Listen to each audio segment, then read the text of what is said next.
Session ले रहे हैं, करिए। यहाँ सर सेशन में है, शायद प्रैक्टिस सेशन में है। अब यहाँ रिकॉर्डिंग शायद स्टार्ट हो गई है, बट रिकॉर्डिंग अभी नहीं शुरू करी होगी, आप कर लीजिए प्रैक्टिस सेशन।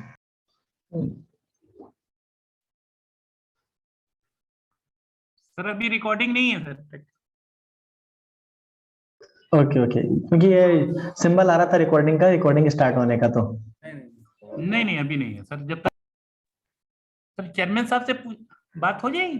चेयरमैन साहब अभी आरबीआई वाली उसमें थे मीटिंग में। अच्छा, आपकी बात हो गई थी, ठीक है सर। मैं अभी बात करता हूँ। हाँ ठीक है सर, वो स्टार्ट करा।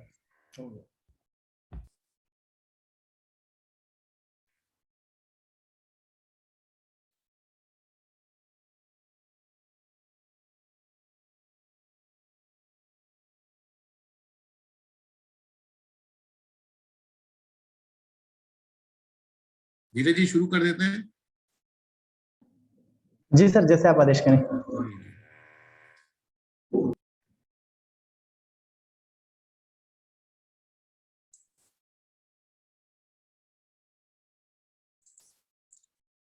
Very good afternoon, friends. Once again, welcome you all on behalf of CIRC of ICAI. Today, we are starting a series on accounting standards, and for that, we have the learned faculty for the today's session, Dr. C.A. Dheeraj K.S. Sharma, who is a person who understands the accounting standards in such a way where it would be easy for him to educate us, especially on the accounting standard part. And as we all know, accounting standards are the standards which we have to follow while we are preparing the financial statements of any of the client. While we are doing the audits, then again we have to see whether the accounting standards have been followed properly or not. And for the said purpose, we have decided to have a series of programs, especially on the accounting standards. In that series, today we have the topics which are being covered, the accounting standards which are being covered: AS2, Valuation of Inventories; AS10, Property, Plant and Equipment; AS16, Borrowing Cost; and AS19, Leases. I'm sure you all must be dealing with these accounting standards on a routine basis, especially while we talk about valuation of inventories. Then definitely everyone knows that while we talk about valuation of inventory, then we have to follow different valuation methods. So again, Dheeraj ji is going to cover the accounting standard 2, and he will let us know what all valuation methods and policies we have to adopt. Second, while we talk about property, plant and equipments, then in property, plant and equipments, I believe there are certain things which are important, because this accounting standard is very much relevant even while there are certain grants, capital grants being received by the assessee or a client from the government agencies. So these capital grants, while are being received by the assessee, then we need to understand what should be the treatment of that capital grant and what should be the treatment while we are calculating the depreciation for that. Again, AS16, where we are talking about the borrowing costs. So that is, there are again accounting standards, and we have to follow the principles laid down in the accounting standards. And the last, which we are covering today, where we are talking about AS19, leases. Again, I'm sure you all must be aware, nowadays there is a tradition while we are acquiring the asset. At times we acquire the assets on lease basis, especially the corporates, while they acquire the vehicles, especially the motor car for their employees, they normally acquire these vehicles on lease basis. So how the treatment of cost, lease cost, should be there in the accounting statements or financial statements of our company, that is more important. So I'm sure we all must be learning a lot today in the series of this accounting standards.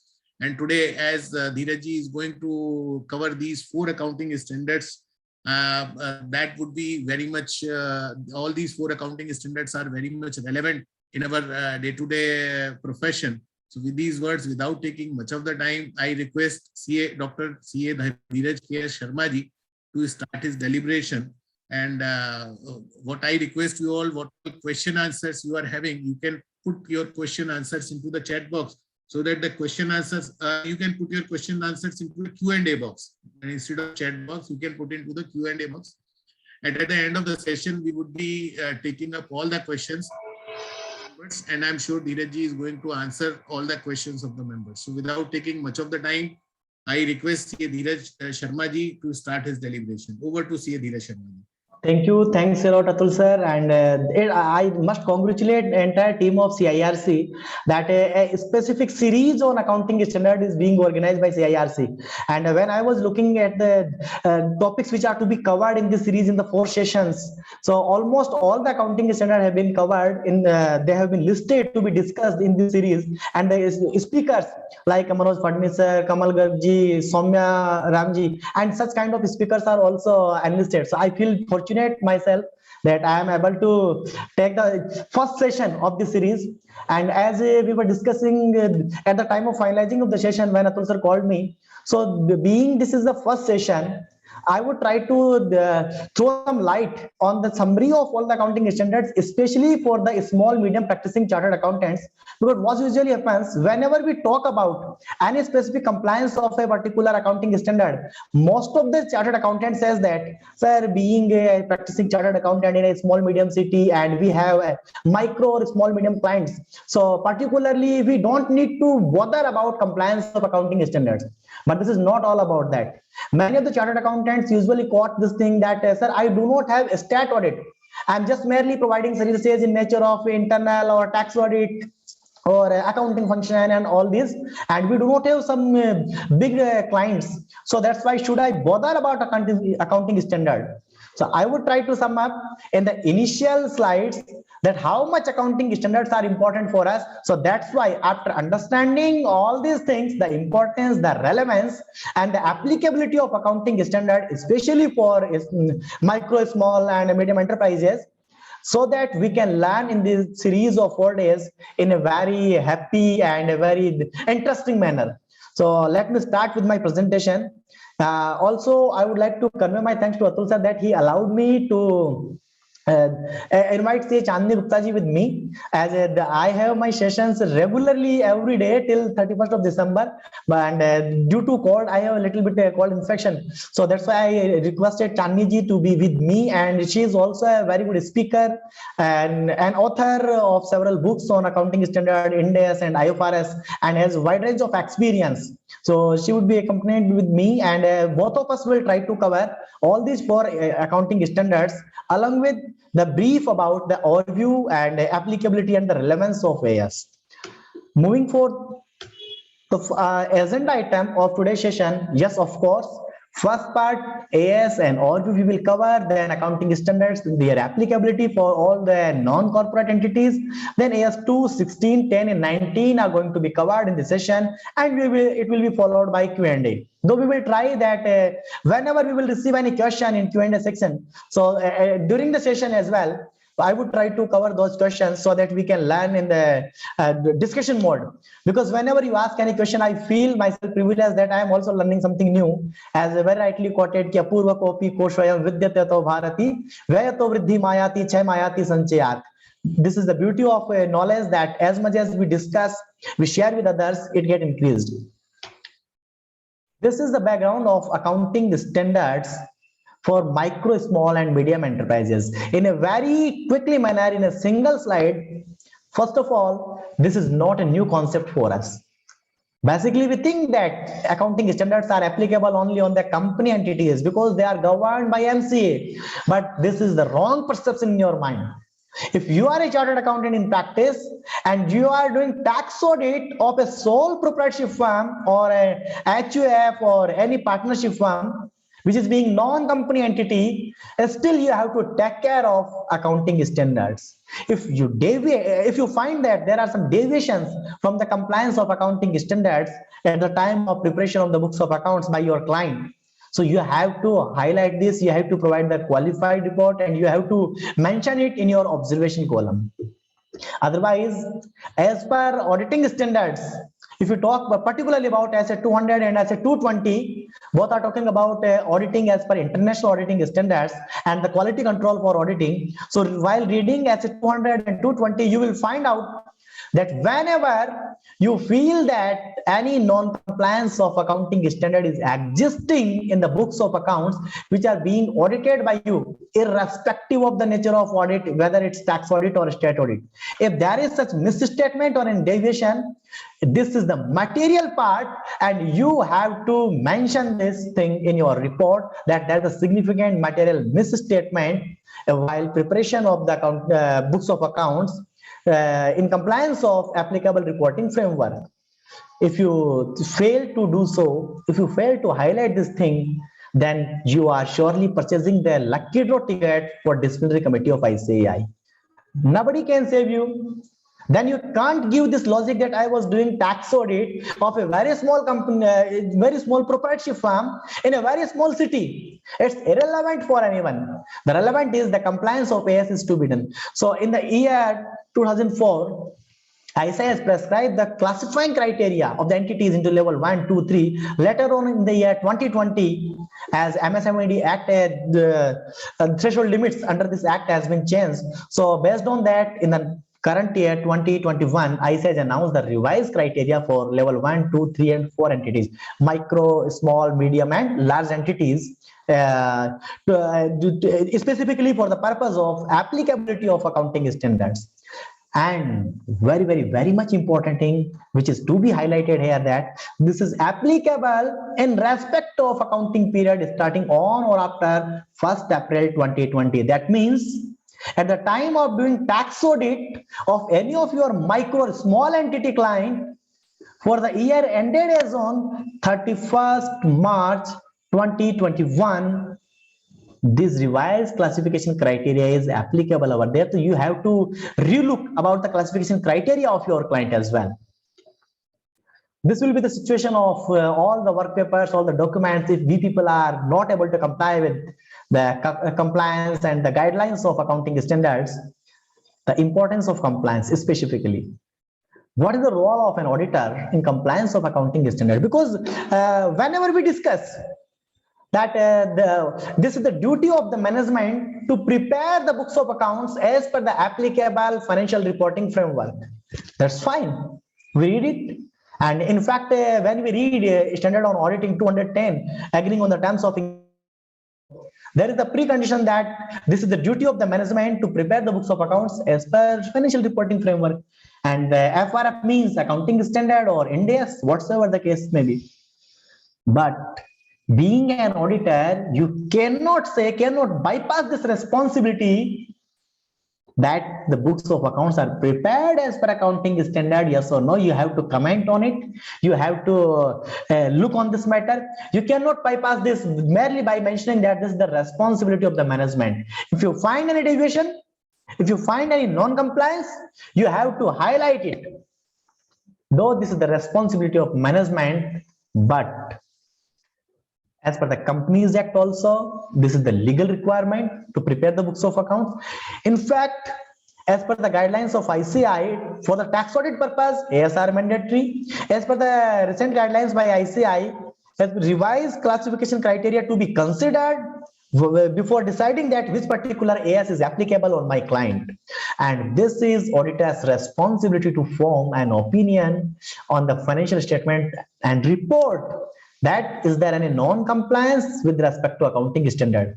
SA 200 when you will read, doing the audit as per international auditing standards. When we go through with the code of ethics also, why I am highlighting this thing before moving to AS2, I am highlighting these things because we people feel that non-compliance of AS is really a matter of excuse, but in fact it's not. You can't say that it was the responsibility of somebody else and I am not responsible for that. I'm just merely doing the auditing. I'm not supposed to prepare the books of accounts. Obviously, being an auditor, you are not supposed to prepare books of accounts, but of course, you have to re-ensure that the books of accounts have been prepared by the management as per accounting standards.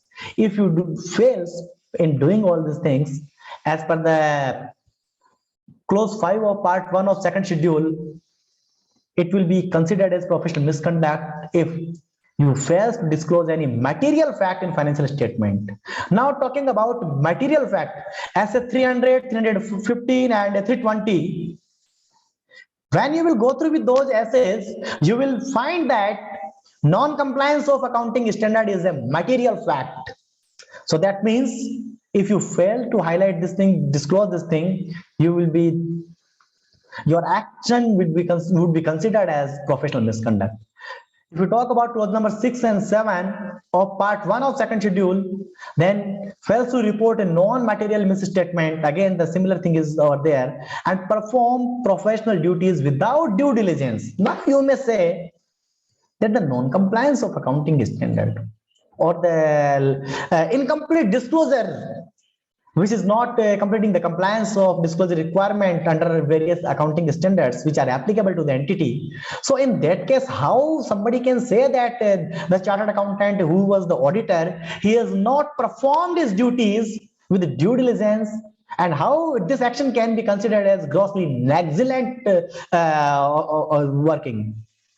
Sir, being an auditor, again, this is your responsibility. I have highlighted these slides, taking this 10 to 15 minutes time just to create the interest and to mention one thing, that non-compliance of AS, it is surely going to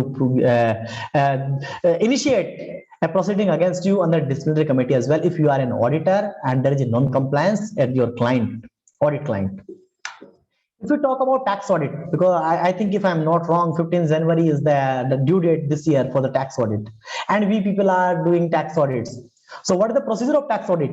The client is coming to you with the tally data and your team member is preparing the books of accounts in the Excel. What do you mean by books of accounts? Just preparing the statement of affairs, your balance sheet, and statement of profit and loss, your P&L account. In the Excel, now balance sheet is tallied, profit is fixed, and now everything is okay. Now put the data in the form 3CD in CompuTax, submit the return, attach the DSC, and tata bye bye. This is the general practice. But no, my dear sir, we have to take care about these compliance also. It has been all clarified by ICAI decades ago, not a new notification. In fact, when I was CA student, at that time it was notified that accounting standards are also applicable in respect of audit of financial statements under section 44AB. So please be vigilant, take care of this. If you talk about various clauses, then clause number 13, A, B, and D, F, all about the ICDS. Then also you have to mention the deviation from accounting standards compliance. ICDS part has been introduced in your tax audit format just to obtain the comments of tax auditor on the compliance of accounting standards.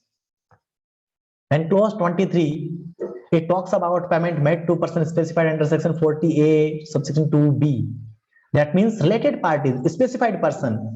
We have accounting standard 18. There are a lot of such examples. I have listed out only few, which justifies that in the tax audit also AS are applicable. Summarizing the non-company assesses, because you people think these AS are applicable on the company assesses. No, that's not true. Summarizing about the non-company assesses.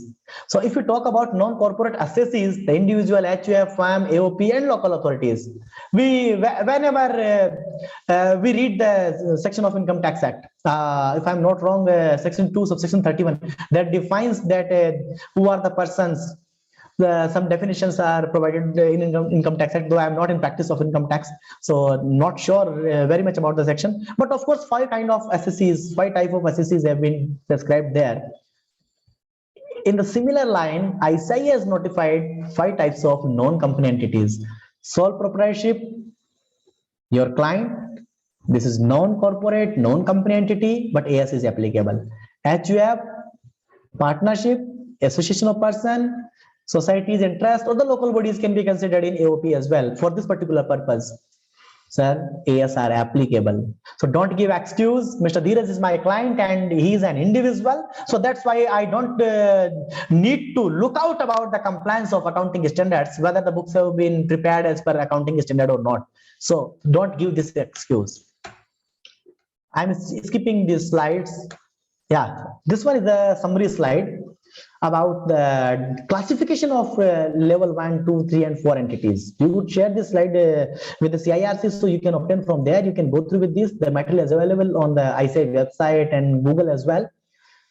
The entities having turnover less than 250 crore, turnover more than 250 crore, and borrowing, or this is not and this is or borrowing more than 50 cr are the level 1 entities, and so you can read out. I am not going to describe this thing in detail. You can read out this. Two members have raised their hand. I don't know whether it's by mistake or they would like to ask any question. Dharmendra ji and Kavya ji, I request you, if you have any question, kindly put in the Q&A section, please.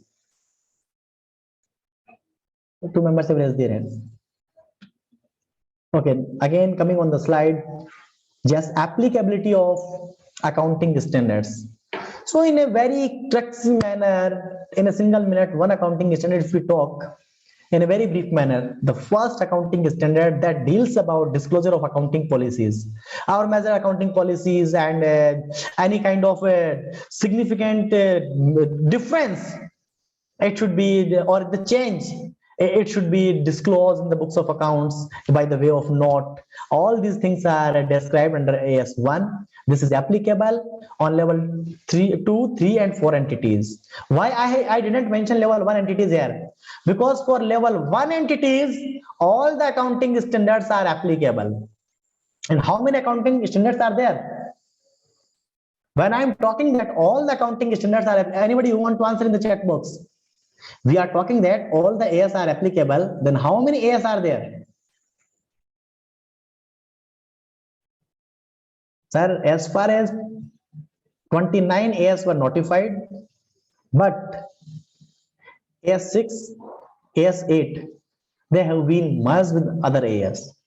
Please don't discuss about AS30, 31, 32 because they were not yet notified. Somebody is answering.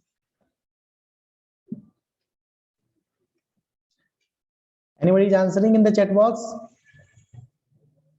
Okay, Vaidehi Shukla ji answered it.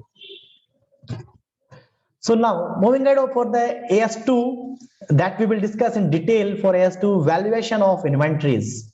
Again, this is applicable for all the entities. For level 1 entities, mark my words, all the AS are applicable. And which particular sole proprietorship firm will be considered as level 1 entity? Let me give you a question. You have a client, sole proprietorship firm, having turnover of 300 crore,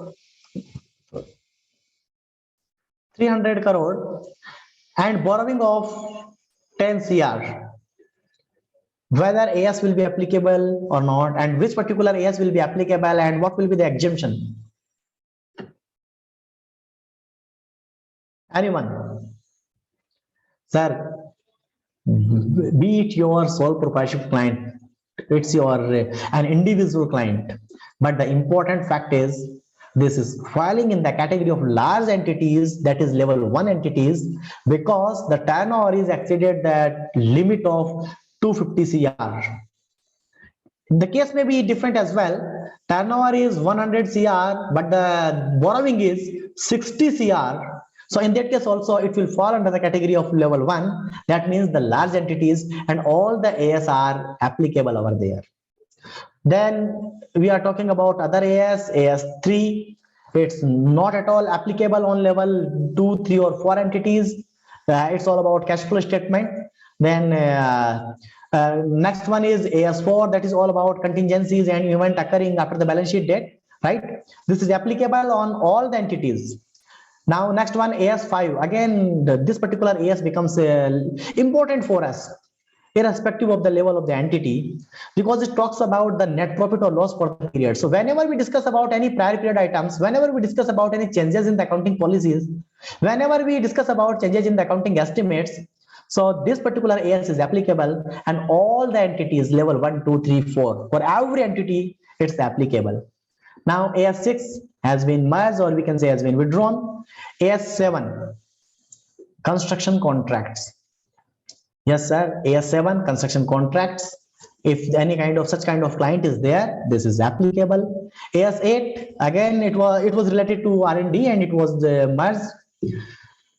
AS9, this is again a very important AS for us, revenue recognition. For the revenue recognition, whenever we talk, this is applicable on every entity. One thing which should be kept in our mind, that is all about that when the revenue is to be recognized, a thumb rule is there. If there is an certainty of collection, if there is a certainty of recognition of the revenue, if there is a certainty of that all the risk and reward has been transferred, then recognize the revenue fully. If there is some uncertainty, then on the degree of considering the degree of uncertainty on a particular part of that your billing or your revenue, you can modify the quantum of the revenue to be recognized in your books of accounts. Basically, whenever all the risk and reward has been transferred, you can book the revenue. Next one is AS10, property, plant and equipment. Today we will discuss about this definition, depreciation and all these things. AS6 will also be covered with AS10 because it has been merged with this. And next one comes about AS11, the effect of change in foreign exchange rates. Whenever we discuss about this particular AS, whenever I ask any question, we usually get the response from the members was कभी काम में ही नहीं लिया. जब student थे तब पढ़ा था, उसके बाद कभी काम में ही नहीं लिया. Reason being, most of us do not have such kind of clients where the transaction have been made in the foreign currency, where there is the requirement of reinstatement of asset or liabilities as on the cutoff date. So that's why the people are not dealing with this AS. But of course, a very simple thing which is to be understood in AS11, because this is applicable on level 1 and 2 entities fully. For level 3 and 4 entities, applicable with certain disclosure exemptions. What kind of exemptions are there? Specifically, your foreign currency risk management policy is there. If you hear from someone that a company is having a hedge policy, having their forward contracts, so that particular the policy is not to be disclosed by level 3 and 4 entities. Rest other compliances about the reinstatement of foreign currency exposure, that is to be done by all the 4 level entities.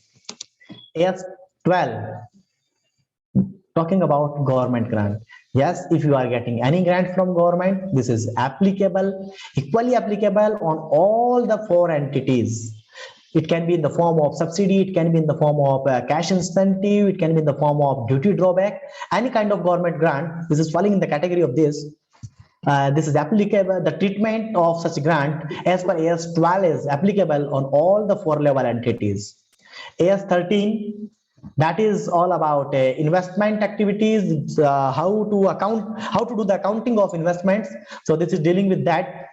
But whenever we discuss about the income covered from investment, so 2 things we have to understand in this, because this is applicable on level 1, 2, 3, all these 3, only certain exemptions have been provided to level 4 entities. The important thing is, if we are discussing about investment, AS13 is applicable. If we are discussing about income from investment, then AS9 is applicable. Many people get confused. They ask the question that the treatment of dividend, treatment of rental income, is it to be done as per AS13? No, AS9 will be applicable over there. Sometimes your investment in relation to your retirement benefit plans of your employees, like investing in the bond of RBI for liability towards gratuity, towards leave encashment and all this. So in that case also, AS15 is applicable, not the AS13. So please remove this doubt. AS13 is applicable on the investment part, but for the revenue part, for the income part, through dividend or interest or rental, AS9 is applicable. If we talk about the investments for the purpose of employee benefit plans, then it will be covered under AS15. Then AS14, that is all about merger and acquisitions, amalgamations. So we can say the accounting for amalgamations. Now, one question from my side. As per the notification issued by ICI for these categories, this is applicable on level 1, 2, 3 entities. But it is mentioned that for level 4 entities, AS14 is not applicable. Now, answer my question. If an entity named A, another entity named B, all these are non-company entity, not a company, non-company entity. Entity A and entity B are there. Entity B is falling under the category of level 4, that is micro entity, and A is falling in the category of level 2, 1, 2, or 3, whatever the case may be. And there is the case of amalgamation of B into A. So in the books of accounts, for A, obviously this is falling in the category of level 1 or 2, so AS14 is applicable. But for entity B, falling in the category of level 4, AS14 is not applicable. But in the books of accounts of B entity, the accounting treatment will be done as per which particular provision, which particular standard. Sir, that is the concept of dual accounting. Obviously, in the pattern or the guidelines which will be followed by A entity to account for all the transactions of amalgamation, in a similar manner, the transactions will be accounted in the B as well. So ultimately, this is applicable on level 4 entities also in practically. Though as per notification of ICAI, it is mentioned that this is not applicable. But in practical, AS14 is applicable on level 4 entities also. Now AS15, everybody's most favorite, employee benefit. Why this is everybody's most favorite? Because none of us bother about it. None of us bother about it. Maximum number of CAs, they skip the compliance of AS15. Few chartered accountants, though, they try to ensure the compliance of AS15, but they rely blindly on the valuation provided by the actuary. So whatsoever the actuary has provided, we have relied on that, and compliance has been done. We feel like so. Employee benefit AS is again applicable on all the level 4 entities. My dear friend, even if your client is very small client, micro client, having turnover of 4 crore, AS15 is applicable, though there are certain exemptions are there. But kindly remember, AS15 is applicable. So this time, at the time of doing tax audit, please check the compliance of AS15 also. Now moving ahead, AS16, which is part of today's discussion, we'll discuss in the later slides all about borrowing cost, AS16, applicable on all the level 4 entities. Next one is AS17, segment reporting. Though segment is a larger part and institute consider that some different segments they can be handled by the large entities only. So that's why it's applicable on level 1, not applicable on level 2, 3, and 4 entities. AS18, all about disclosure relating to related parties, applicable level 1, 2, and not applicable on level 3 or 4 entities. Okay, when we discuss about AS18, is there any auditing standard there which is similar to AS18? Anybody want to answer in the chat box? I believe members are comfortable with my speed and language. मैं राष्ट्रभाषा हिंदी में भी बहुत अच्छे से संवाद कर सकता हूं. यदि आपको किसी प्रकार का कुछ सवाल जवाब हो उस भाषा में भी कर सकते हैं. Sir, which particular auditing standard is similar to AS18? Sir, SA 550. Let me mention over here. SA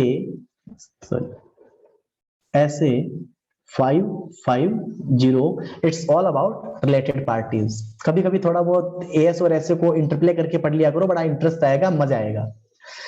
AS19, again part of our today's discussion, that is all about leases. For level 1 entities, fully applicable. For level 2, 3, 4, some disclosure requirements have been exempted. AS20, EPS, earning per share. Obviously, these are non-company entities, so there is no share, so there is no EPS. 21, when we talk particularly AS21, 22, 23, usually these are AS21, 23, 24, 25. These particular AS are usually applicable on level 1 entities because being the big entities. When we talk about AS21, yes, of course, this is applicable only on level 1 entities and not applicable on level 2, 3, or 4 entities. Somebody has mentioned something in the chat box. Okay, again, this is attendance only. Sir, I believe your attendance will be marked automatically. So don't need to mention in the chat box. AS22, all about taxation on income. AS22, an important AS, and maximum number of chartered accountants, they do not calculate DTA or DTL at the time of doing the audit under any other law other than Section 44 AB of Income Tax Act. They have to calculate. Sir, equally applicable on level 1, 2, and 3 entities. But when we talk about level 4 entities, they have to mention, they have to work only for the current taxation related provisions. No need to calculate DTA and DTL. Otherwise, applicable fully on level 1, 2, 3 entities. If the tax has been calculated under any other law as well, then only. AS23, accounting for investment in associates, big AS, not applicable on these entities. AS24, discontinuing operations, obviously applicable level 1 and 2, but not on 3 or 4. One thing which should be kept in our mind when we discuss about AS24, that we must obtain such kind of information relating to discontinuing of any operation, and this information should be disclosed. The purpose of that is, let's suppose one of your entities having turnover of 200 CR, right? I'm not talking about MSME at this time. I'm talking about applicability of AS24 in the general perspective. 200 CR, out of this, turnover of 150 CR is from one particular segment, one particular area, and 50 CR is from another. The company has decided that in the next year, in the mid of the next year, they will discontinue this operation because of any reason. Because of any reason, it will significantly impact the cash flow of the company in the next year.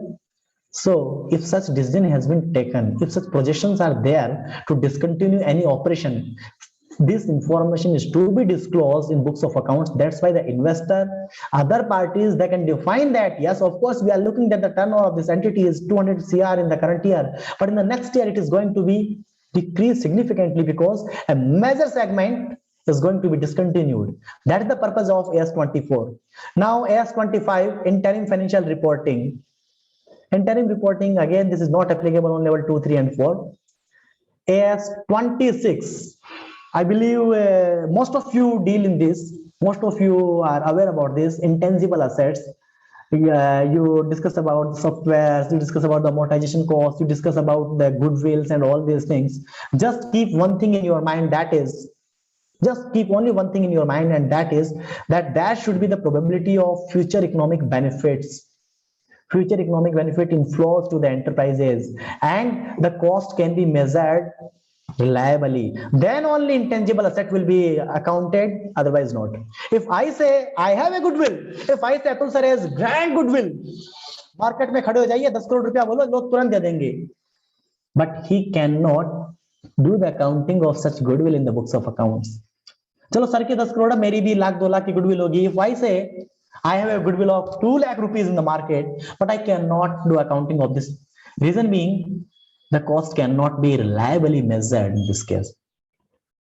The next one is AS27, financial reporting of your interest in the joint ventures. Not applicable on small entities, but applicable on the large size entities. AS28, yes, again, this is an important AS, though we people skip this particular AS, but in the COVID scenario, whenever we discuss about going concern, we discuss about SA 570, when we discuss about impairment of asset, this AS becomes important. If you are doing tax audit, then also please consider that if there is any kind of such indications that the carrying value of a particular asset or a CGU, cash generating unit, is higher than the actual value, then impairment of asset is to be done. You will feel that there are some dies. You can note in the company that there are some dies, and these dies, these molds are to be used for a particular period. But because of, and the depreciation was calculated as per the per punch or per manufacturing. So it was thought that total 100 units will be produced with the help of 12,000 units will be produced with the help of such particular mold, and it can be used in 3 years. The production of these 100 units is divided into 3 years. But in the last year, because of COVID, only 100 units instead of 333, only 100 units could be produced. So in that case, you have to rethink about the value of this. Nothing about the production, but of course, we have the time limit for this. This mold will be obsoleted within the 3 years. So as on that, its value can be decreased. There may be any reason, but yes, of course, as 28 is to be considered, especially in the COVID period, and you must refer SA 570 at that time. As 29, obviously, many of the people work about this provisions, contingent liabilities, and contingent assets. When we discuss about AS 29, there is SA 540 also that deals with accounting and auditing estimates and fair value account estimates, related disclosures, and all these things. So all these things have been covered. Now moving ahead about the AS2. One question from my side to every one of you: why this particular half an hour has been taken by myself to discuss applicability, the relevance of accounting standard, to discuss applicability of these AS on the various level of entities, to discuss the definition and compliance for non-company entities. Dear friends, if you are providing state audit services to a good entity, to a good client, a big client, there is the possibility that the compliance has been taken care by the management. But if you are providing services to the micro entity, small entity, and you are doing the tax audit, you have your mindset that the preparing books of accounts is the responsibility of management, but the management is not capable enough to prepare books as per the applicability of accounting standards. And if you sign, if you give even the tax audit report as well, without any observation, without any remarks, then be ready to receive the love letter from, I said, disciplinary committee. Be ready to get the love letter. Then don't say me, ये क्या हो गया, हमें तो पता ही नहीं था ये भी होता है. Yes, tax audit में applicable. That's why we have discussed all this. Now moving for accounting standard 2, valuation of inventories. Very much easy AS. I will very quickly cover AS2 and 16 first. Then Chandni ji, the co-speaker with me, she will cover AS10 and 19, and we both will be with you to handle the questions. But till now there is no question from members in the Q&A section, so I'm really surprised whether everything is all clear or everything is clear, or you people were not prepared to listen about all this stuff. Whatsoever may be the reason, please ask the questions if you have any. In fact, you don't have any question in your mind, then please answer my questions also. When we talk about AS2, valuation of inventories, you can study, you can read in AS2 as well, that also deals with this. First question comes in our mind: what will be considered as an inventory item? In the 11th class, I have studied, probably you may also study, that table or chair and table, these things are inventory for furniture shop, but not but fixed assets for other businesses, right? This thing is similar.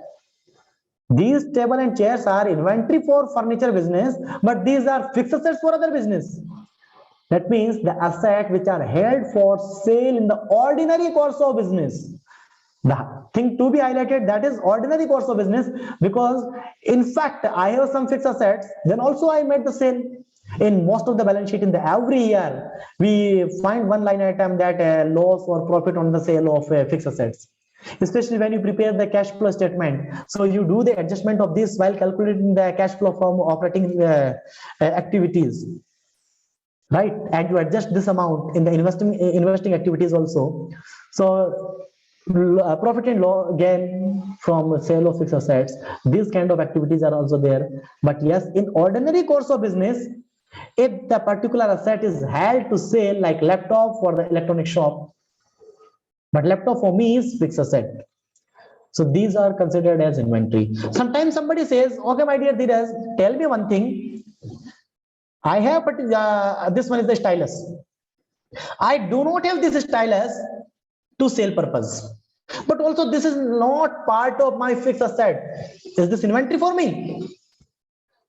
I am asking this question because many of the young chartered accountant, they confuse. They says which is the inventory asset, which is not the fixed asset. Asset which is not falling in the category of FA as per 10 AS10, which is not falling in the category of PP, then that is inventory. No, it may be consumable for me. It may be part of my direct expenses. It will be part of inventory only in the case whenever I am keeping this stylus to sell in the ordinary course of business. Another thing is the asset in the process of production of such sale. That means we say the work in progress, WIP. Some process material is there. Let's suppose I am engaged in the business of selling of the stylus, in the production and sale of the stylus. Now in that case, the half part of the stylus has been made, but still the remote sensors are pending or the knob is pending. This is half ready. I cannot sell it in any case because this is not usable unless the sensor and the knob is working properly, unless the power backup has been inserted in this. Lithium battery or charging point can also be there for some stylus. But still this is part of my inventory. Even this is not ready to sell because this particular asset which is to be sold in the ordinary course of business is in the process of production for the purpose of sale. So WIP, that is also part of my inventory as per AS2 in the form of materials or supplies. In short, raw material. In short, raw material, that is also part of my inventory. The AS2 is not applicable. Where it is not applicable? First of all, the shares, debentures, and all other financial instruments held for stock in trade. The biological assets, specifically livestock and all, agriculture activities, their production, this is not applicable in that case. Work in progress in construction contract, because there is AS7 is there for the construction contracts, and the commodity trades which are conducted by brokers that are measured at fair value less the cost, particularly, then also AS2 is not applicable. Usually we don't think about that.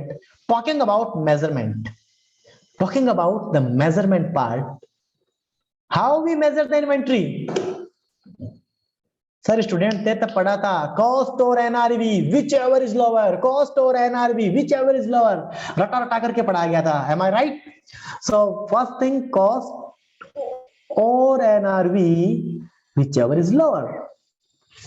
That's fine. So what do you mean by cost? Then only you can compare. First, you have to understand the actual cost, which is to be compared with NRV. So we will discuss the net realizable value as well. What is the NRV?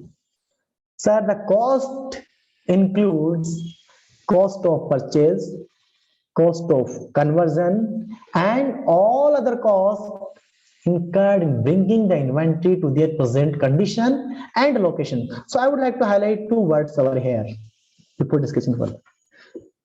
Present condition and present location.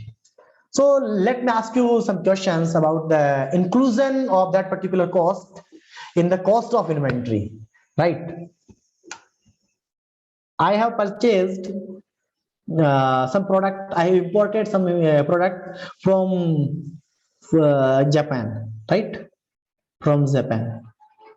So the cost of that particular product is 1 lakh JPY, which I am supposed to pay to the Japanese entity. 1 lakh JPY, right? Japanese yen.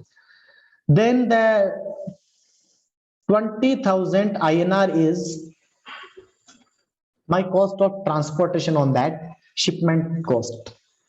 Then 10,000 INR is my duty that is non-refundable. My non-refundable duty is non-refundable duty. Then thereafter it reached in India from the bonded warehouse, we get it after paying the relevant custom duty. Then 5,000 INR is inland travel cost, or the inland transport cost. Now the material has reached in my factory location. So now in this case, when the material reaches to my factory location, what should be the cost for this particular raw material, for this item, maybe for the trading purpose as well? What should be the cost? So first of all, for the purchase cost of purchase, we will convert this JPY into INR, right? First of all, we will convert this JPY into INR. Usually 60 paisa equals to 1 JPY, 50 to 60, 65 paisa is equal to 1 JPY. So considering 60 paisa equal to 1 JPY, that means 60,000 rupees.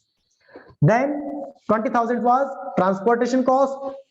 Then 10,000 was inland, 10,000 was non-refundable duty. So that is also part of the cost, non-refundable taxes. 5,000 of inland transportation. So we will total it. This is the cost of my raw material. Then what I have done, I have converted this thing like packing and other activities we have undertaken in our factory premises, and the cost of that is 40,000. So cost of conversion will be added to 40,000. Now the total of this, it will be the total cost. Cost of purchase, the ultimate purchase price, the payment I am making to the seller. Cost of conversion, converting it like production cost, assembly cost. Other cost like transportation to bring in the present location. Inland transportation in the present location. Other conversion cost like packing in the present condition. So all these costs has been considered at that time. Now talking about NRV, net realizable value. What do you mean by NRV? What do you think about net realizable value? How we can ascertain the net realizable value of an inventory item? Market में नीलामी तो होगी नहीं, बता दो कितने में लोगे, कितने में लोगे, right? What do you mean by net realizable value? Sir, the expected value that will be realized by selling the product minus the cost of selling which are to be incurred additionally. I am dealing in the electronic gadgets, let's suppose. So I have two damaged laptops, right? And 100 plus laptops in the good condition. So for these two damaged laptops, my cost is 60,000 each, right? 120K total cost is. But I am thinking that I can sell these. I can make the sale of these laptops on 10,000 per laptop. But I need to do one thing. The mouse pointer of these laptops are not working. So 2,000 rupees I have to incur this to make them sellable. So my NRV is not 10,000. My NRV is 8,000.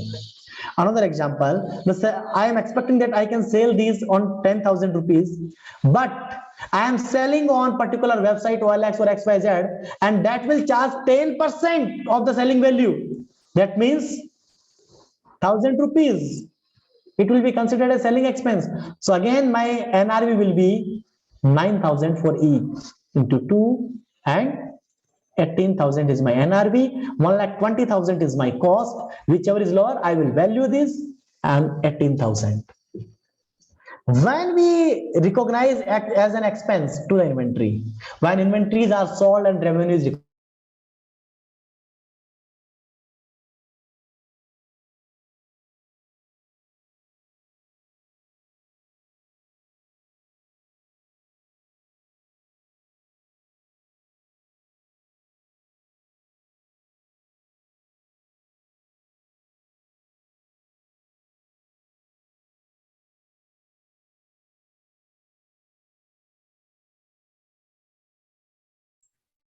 Is there any problem, Khan Sahab? नहीं sir, यहाँ से नहीं. अच्छा, धीरे धीरे यहाँ से कोई प्रॉब्लम है? अच्छा, स्क्रीन शेयर कर रहे हैं. ठीक है.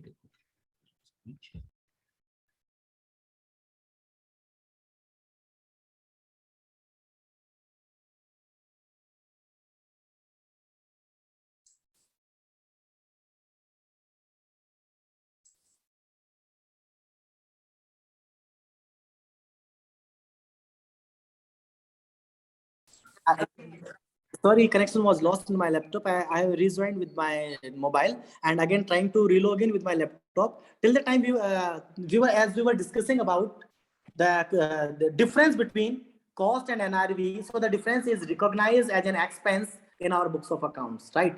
But in the next year, when we feel that the NRV which we have expected, it was significantly lower than what actually we have realized. That means that the more amount we have realized from the selling of that particular inventory item in comparison to the NRV which were booked in my books of accounts in the last year. So in that case, it will be recalculated and it will be reinstated and it will be booked as income in that case, right? Got it. Just trying to relogging so that I can share my presentation over there. In the meantime, if anybody have any question, you may ask, please. Anybody want to mention the question in the Q&A or in the chat box? Then we will discuss some more parts about the disclosure of AS2, and then thereafter we will cover about the AS16, then AS10 and AS19 also. It will be covered by Chandni with me.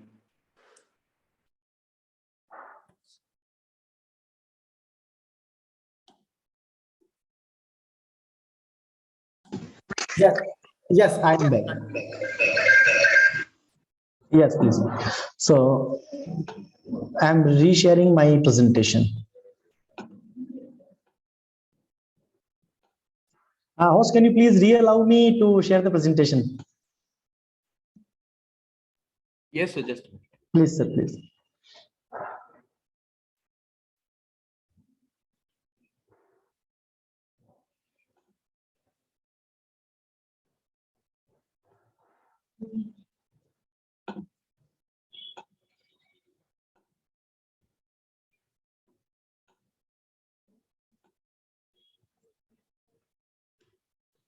I am disabled to share, sir. One question from Kushbuji in the meantime: what will be the cost of conversion in case of rice manufactured in rice mill? Not only in this particular case, if we talk about any kind of conversion, if we take any example of be it from automobile industry, be it from any other manufacturing industry, or be it from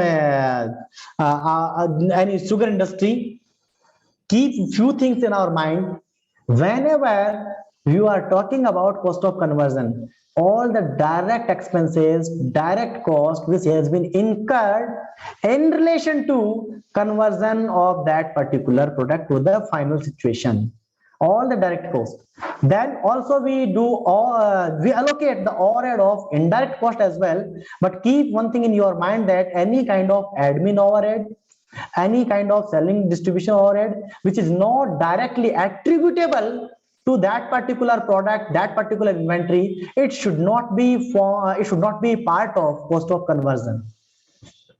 This is the thumb rule for everything, not only for a particular industry. This is the thumb rule for every industry. If we talk about disclosure, this is 5 p.m. I will try to sum up this and then we will move to AS16. Meanwhile, we will discuss all other things as well. If we talk about disclosure requirements, yes, in the balance sheet, the total carrying amount of inventory is to be shown. This disclosure is to be given. In the profit and loss statement, the inventory amount recognized as an expense, cost of goods sold, COGS, is mentioned in our PL account. Second thing, in case in that particular year, in case any amount has been written down in relation to the inventory to the account the difference between cost and NRV, so such written down such treatment is to be shown in the PL by the mode of expense. Or if such amount has been reversed in the next year, increase in the next year, so in that case such revalued the difference of such revaluation, it will also to be shown in the PL account. Not so accounts. Yes, the accounting policy is used in the measuring the inventories and the cost formula. So if there are different kind of accounting method policies. Mainly some people use some LIFO, FIFO, weighted average, simple average. But we talk that only FIFO and weighted average are allowed in India. Especially LIFO is prohibited clearly. Even IS2, India's 2 is also mentions that LIFO is not allowed. FIFO and weighted average system. Then the carrying amount of the inventories pledge as security, if any. So this is also to be shown in the notes to accounts. In relation to AS2, we have one auditing standard also, SA 501, audit evidence specific consideration for the selected items. In a very brief manner, if we talk about the compliance of, if we talk about the provisions of SA 501, this is the responsibility of the management and responsibility of auditor to ensure that management has fulfilled their responsibility. So don't think that after just reading the word management, we keep ourselves free. No, this is our responsibility to ensure that whether management is following the compliance of SA 501 also, that in ordinarily there should be a procedure under which the inventory is physically counted as on the cutoff date. It can be on the 31st of March. In some cases, there is not necessary condition that physical verification is to be done on 31st March itself. It can be on the 25th or in April as well, on any particular date when the deviation from physical account and inventory as per books of account is to be checked, is to be considered, and the reconciliation is to be made. That should be reliably a perpetual inventory system. Yes, it is going on. Why the perpetual inventory system should be there? Let's suppose I have done the physical verification on 5th of April, or I have done the physical verification on 25th of March. So if system is the same, what I can do as on 31st March, I can calculate the physical count based on the transaction happened in between these 6 days or in between these 5 days. And when the inventory is material to the financial statements, auditor should obtain the sufficient appropriate audit evidences, SAAE, as per SA 500.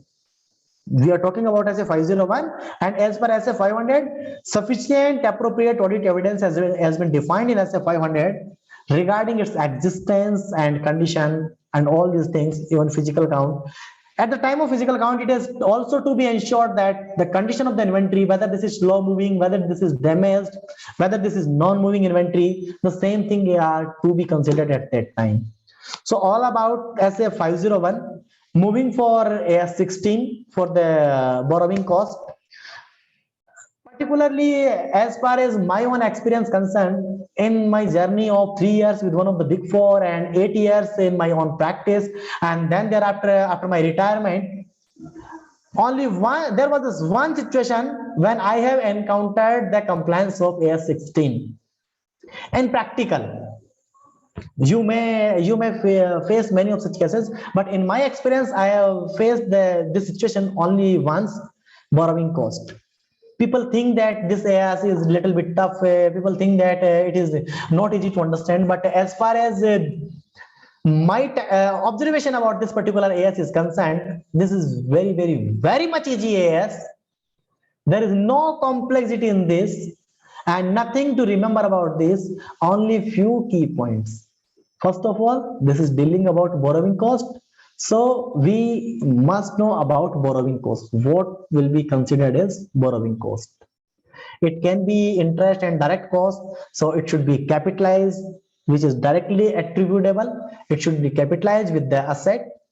It can be other borrowing cost. It should be recognized as an expense, but other borrowing cost is also attributable indirectly to any asset. Then it can also be that means general borrowing cost, general cost. It can also be capitalized. We will discuss in the next slides. So first thing, borrowing cost. What is the borrowing cost? Any interest, commitment charges on the bank's borrowing from NBFC, borrowing from anyone, and any other short-term and long-term borrowings. So that means interest and commitment charges. This is the borrowing cost. Now you will say that means interest on every loan is my borrowing cost. No, sir. We will discuss about qualifying asset also. But first, understand one thing. If we are talking about AS16 or if we are talking about Ind AS 23, that is also all about borrowing cost. So keep this thing in your mind, the interest and commitment charges on borrowings. First thing, any amortization of discount or premium relating to the borrowings. amortization of discount, like I have taken the borrowing at discounted, the maturity value is 80 lakh rupees, but I have paid 1 crore rupees for the face value, and maturity value is lesser than this. Or maturity value is 1 crore, but I pay the premium amount, that is 120 crore. This is part of the loan. I'm not talking about preference share, because cost on preference share is strictly clarified that that would not form part of borrowing cost for the purpose of AS 16 or Ind AS 23. I'm talking about the direct borrowing only. So such amortization cost of discount or premium, it will also part of borrowing cost.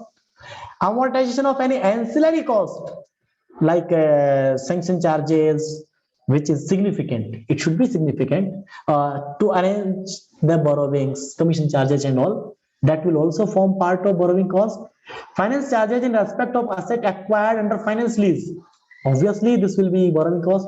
And exchange difference arising from foreign currency borrowing to the extent that they are regarded as an adjustment to the interest cost. I have taken the loan, right? For like ECB, external commercial borrowing is there. LIBOR plus 2%.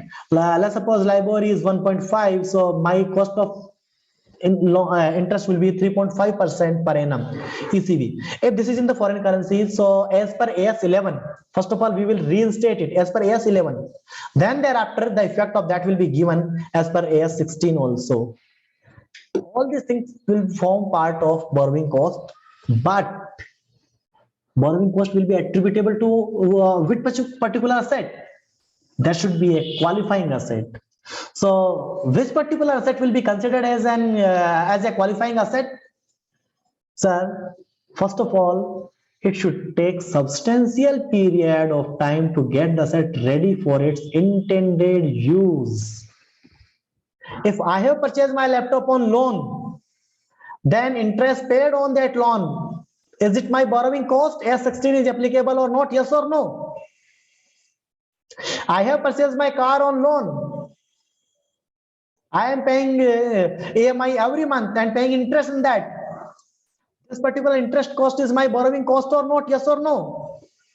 Whether is answered no. Anybody else? Of course.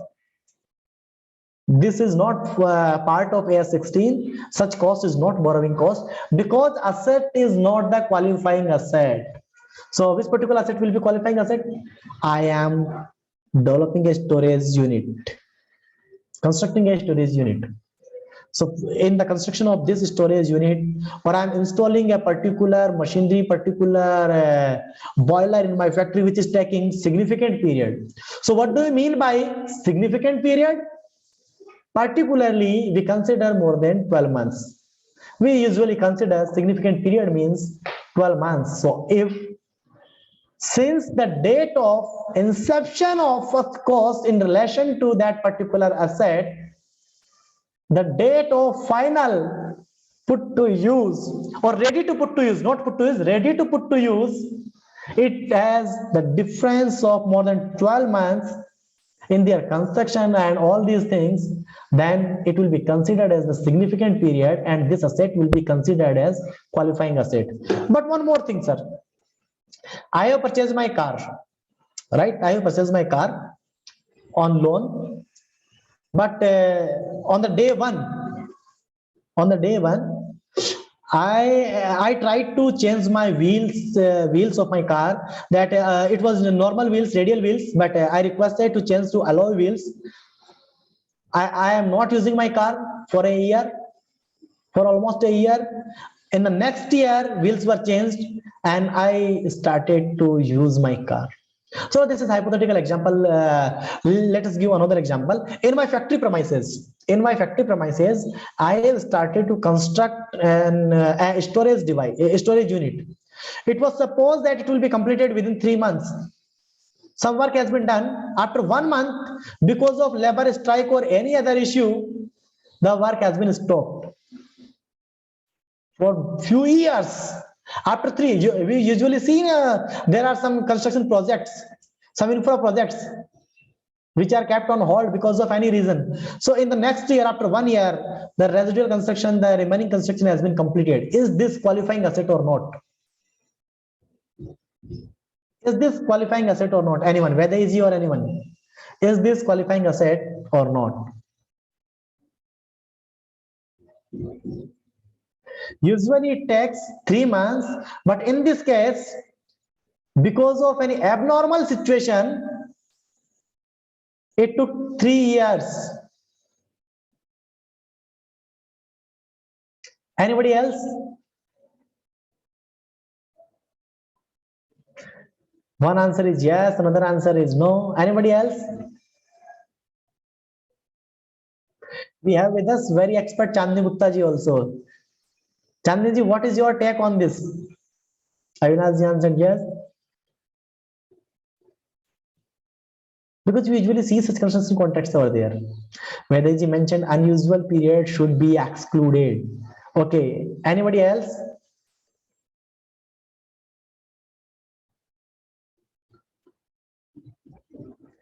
Sir, when we calculate the substantial period for a particular asset, whether it will be qualifying asset or not, it is in the general course of business. As far as my understanding is concerned, it is for the general course of business. It doesn't mean that if work is to be done within 10 days, but I started today, then I left the work, I stopped the work. After 3 years, I am completing this work for working 9 more days, and I am capitalizing that interest cost. No, sir. Just to save my taxation cost. Otherwise, what I will do? I will start any capital project and stop it in between. And I will say it is an qualifying asset. So being qualifying asset, the borrowing cost is to be capitalized with this, just to inflate my profit, Otherwise, I have to book the interest cost and it will decrease my profit, but I would like to enjoy some valuation related scheme. So, and in that case, I will stop the construction intentionally, and after 4 years, I will complete it and I will capitalize the borrowing cost. Sir, in this question, answer of Vedaji is correct, Manali ji is correct. It will not be considered as qualifying asset. Substantial period means, already mentioned that usually in general, the substantial period, it primarily depends on the facts and circumstances, and especially whenever we talk, more or less, it is all about more than the 12 months period. Though in some cases, it can be shorter or longer period, it can be justified, but yes, in a normal course, we must say that the substantial period is 12 months. Avinash ji mentioned that, but in abnormal situation which is not in control of person, then it should be considered. Yes, sir, Avinash ji. So in that case, I have started to construct that particular asset in January, right? In January month. Yes, sir. January 20. Just a minute. January 21. In the month of February, though it was expected that construction will be completed within 3 months. That means by March 21st. But in the month of February, something happened. So on the day of 31st March, in my books of accounts, how I can decide that it will be completed within 1 year or not? This is an abnormal situation, Avinash sir. And in this abnormal situation, as on the cutoff date, how I can say that it will be a qualifying asset and my the strike or such abnormal situation will be continued, like COVID or lockdown will be continued. Because of lockdown, my construction was stopped, but it will be continued. How I can say? I cannot determine. So in this particular year, I will expense off the interest cost for the 3 months, because in usual way, in normal course of business, to construct this particular asset, it takes usually 3 months or less than 3 months. So because of I will expense so, but strike extended or some regions extended, and because of that I could not complete the asset in the next year as well. So on the date 31st March 2022, then again you will say, no, now the asset has not been completed within 15 months. So that's why the cost is to be capitalized. It should be considered as borrowing cost. This asset should be considered as qualifying assets. So two questions are in my mind. First of all, what you will do about the expense part of interest which you have been accounted in the P&L in the last year? What you will do? Will you reverse it? Will you book it as your income in the current year? Obviously, no. You won't do this. Second thing, do you know that whether this project will be completed? God knows, maybe we have to stop this project because of any reasons we are not able to complete this project. God knows, maybe we need to write off this project.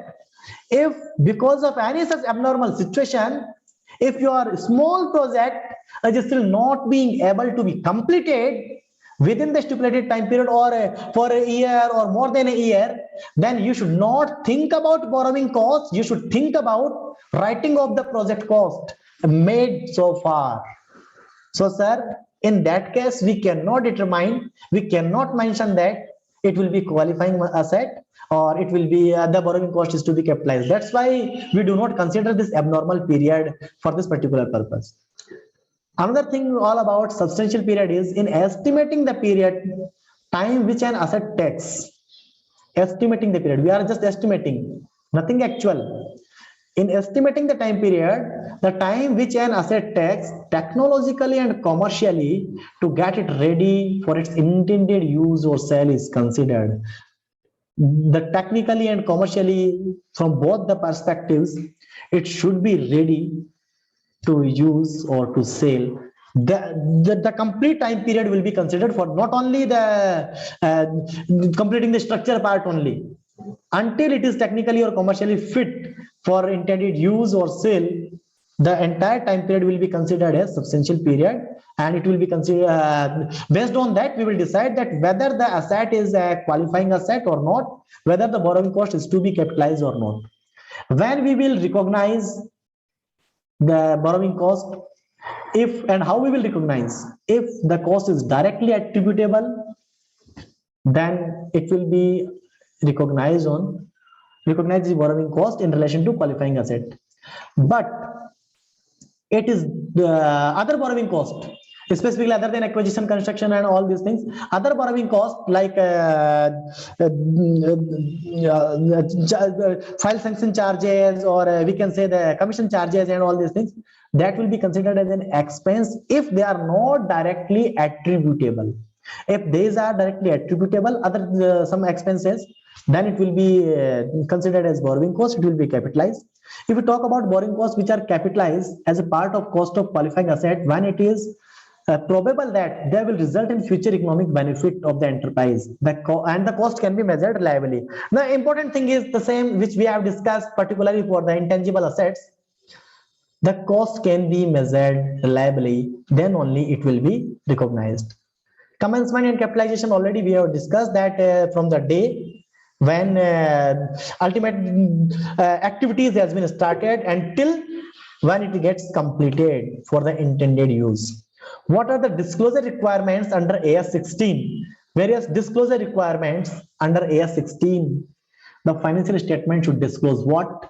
The particular accounting policy which your client has adopted to present to recognize the borrowing cost. It should be disclosed, and the total amount of borrowing cost which is capitalized during the year. You have to mention it by the way of notes to accounts.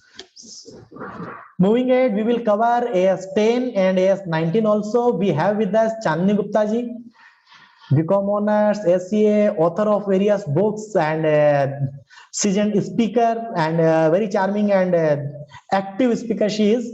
So I hand over the dice to this virtual dice to Chandni ji to continue, and then thereafter both of us will together cover all the remaining pending questions. Once we will cover AS 10 and 19. Chandni ji, you can continue, and I will stop the presentation over here. Yes, sir. Yes, sir. Just give me.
Hello, sir. Am I audible?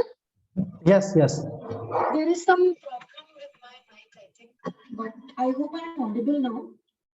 Yes, you are audible. Yes.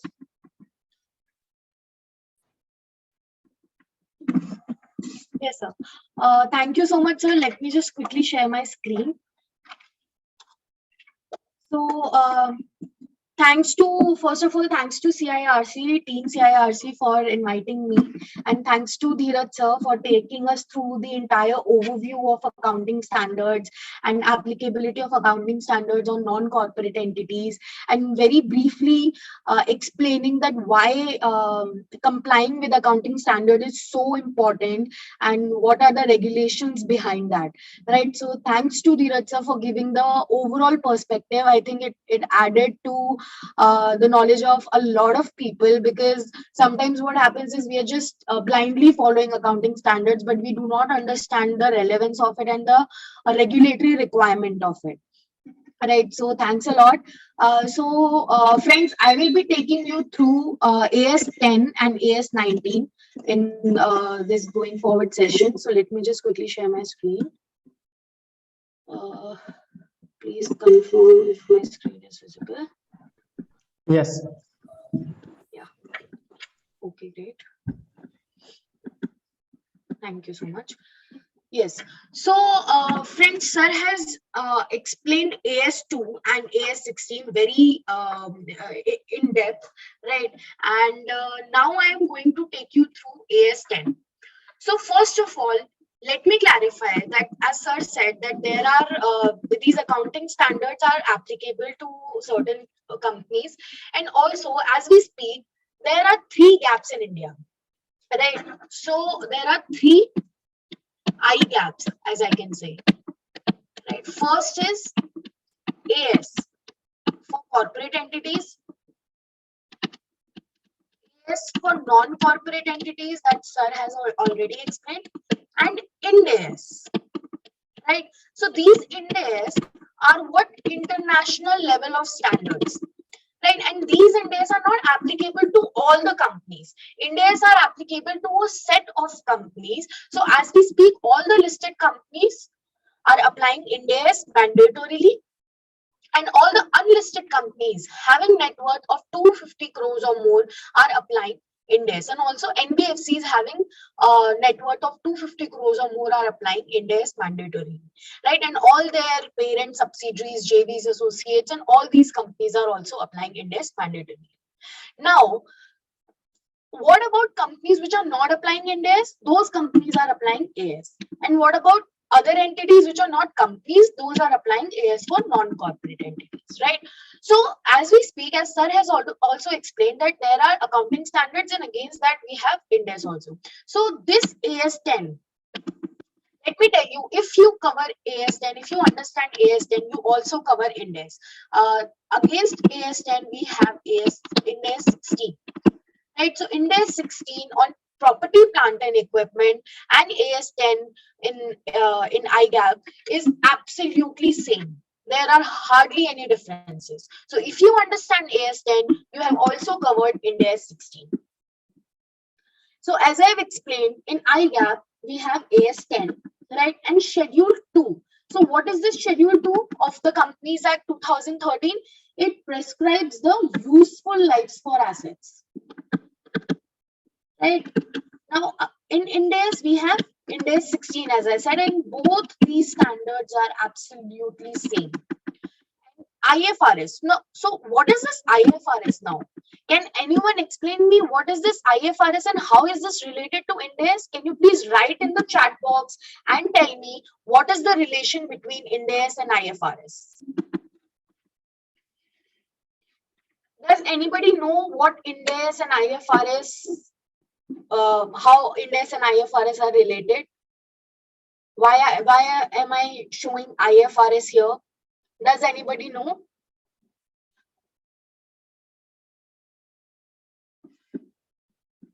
Please write in the chat box if anybody has any idea about what IFRS is.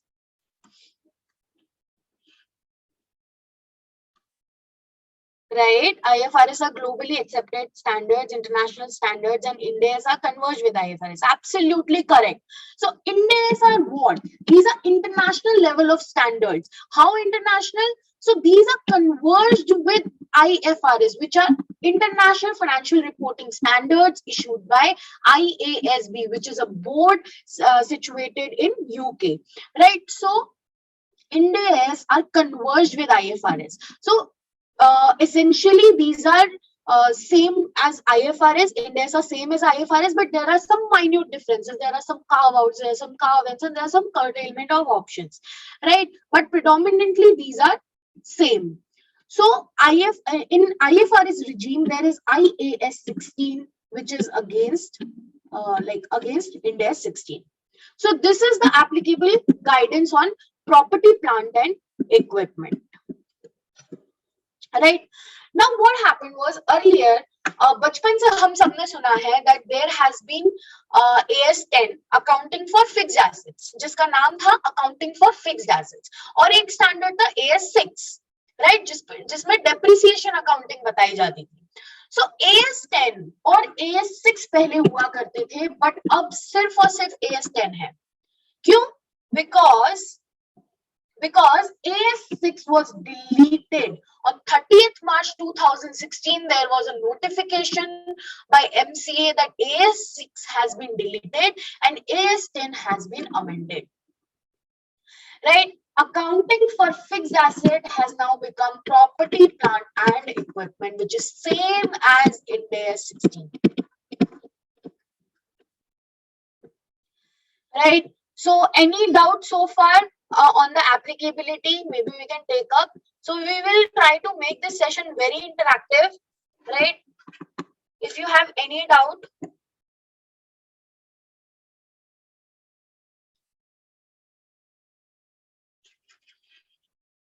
Okay. So, moving on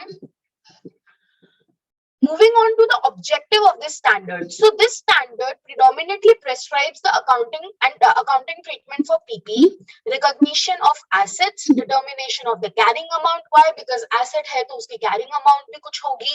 How to arrive at that carrying amount. Then depreciation charge. So ye hum sab jante hain ki fixed assets pe depreciation lagta hai. Now this standard will tell us about depreciation also. Pehle there was a separate standard on that AS6, but now in AS 10 only there is guidance for depreciation and also for impairment. Right? So let's move on to the definition of PPE. What is the exact definition of PPE? So by PPE we mean property, plant, and equipment. Now we all can see a property, right? We all can see a plant. We all can see an equipment. So by see, what I mean that these are tangible items, right? We can see them, we can feel them, we can touch them. So these are tangible items. These exist in physicality, right? So first criteria for qualifying as a PPE means it has to be a tangible item. Then what is the purpose of that item? It should be held for use in production or supply. इसका मतलब आपके काम में, आपके धंधे में वो use हो रही है, राइट? या तो आप उसको यूज करके प्रोडक्शन कर रहे हैं या सप्लाई कर रहे हैं, या फिर रेंटल के लिए यूज हो रही है, यानी कि आपने उसको रेंट पे दिया है, या फिर एडमिनिस्ट्रेटिव पर्पसेस के लिए यूज रही है. दैट मींस या तो आपने एक बिल्डिंग है उसमें अपना ऑफिस खोला हुआ है, राइट? एसी है जो आपने ऑफिस में लगाया हुआ है. So that is also PP but used for administrative purposes, right? So the use is very, very important, very, very critical, because if it is not used for production, or it is not used for rental, or it is not used for administrative purposes, then that is not a PP. You cannot call it as PP. Now, there can be some land and or building, right? If the company, if the entity has given land or building on rent, then whether that is a PP? No, that is not a PP. That is an investment property. So here is an exception to the definition of PP held for rental purposes, right? If land or building has been given on rent or has been held for giving on rent, the intention or the objective of the company is to rent it out, then that is not a PPE, but that is investment property. All right. And also, if the land or building is vacant, right, there is no use that has been the company has no objective for that land or building as of yet, then in that case also it is an investment property, it is not a PPE. Now, the duration of use. The asset should be expected to be used more than a period of 12 months, right? So this is also a very important aspect कि 12 महीने से ज्यादा उसको आप use कर सकते हैं. अगर 12 महीने के अंदर that asset can be used only for a period of 12 months or up to 12 months, then that is not a PPE. At least आप उसको 12 महीने से ज्यादा यूज कर सके, ऐसा वो आइटम होना चाहिए, right? So in nutshell, what is PPE? What is a property, plant and equipment? It has to be an intangible item. It has to be held for use in production or supply or rental purposes or administrative purposes, provided if land or building is held for use, held for rental purposes, then that is not a PPE, but that is an investment property, right? And also all the PPE should be expected to be used during more than a period of 12 months. So this is the definition of PPE. If you have any doubts, please post in the chat box.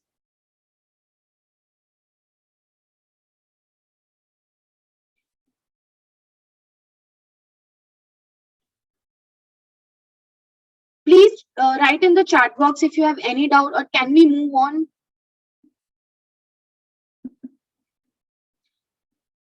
Okay, I have received a query. Garden developed in a factory would be a PPE. So garden developed in a factory, it would be within the premises of factory, right? That land on which the garden has been developed must be capitalized as PPE only. Correct? So that will be PPE. Why? Because factory is for production purposes. And that is a place adjacent to factory.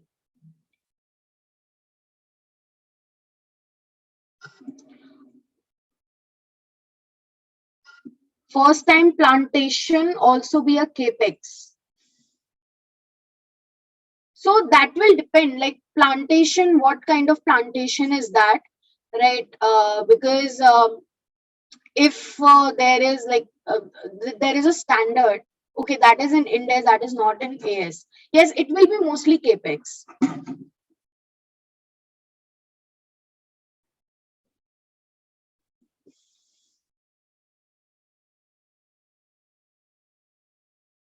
Yes.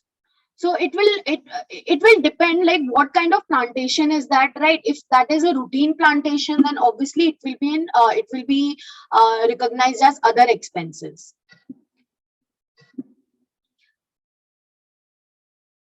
Because let me tell you, in India there is a standard called India's 41 on agriculture. If there is a plantation, right, and the company is harvesting some crops, then that is recognized as agricultural produce. And also if there are bearer plants, suppose there is a mango tree, right? We have planted a mango tree, and because the mango will the tree will give mangoes for many periods, right? So that is capitalized in the books.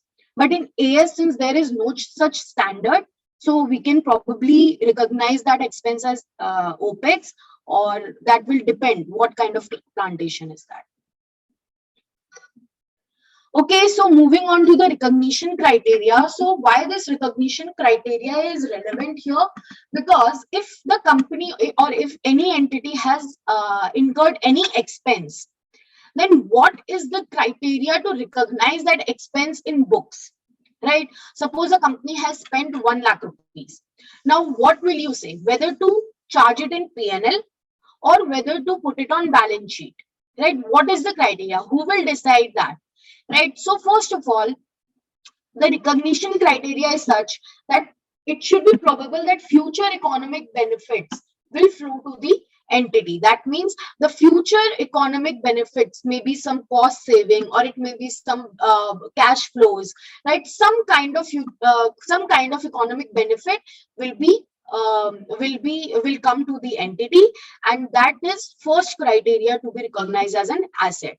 Then second is cost can be measured reliably. If we can measure the cost also, then that is the second criteria. And if both these criteria can be fulfilled, then cost, money spent, can be recognized as an asset.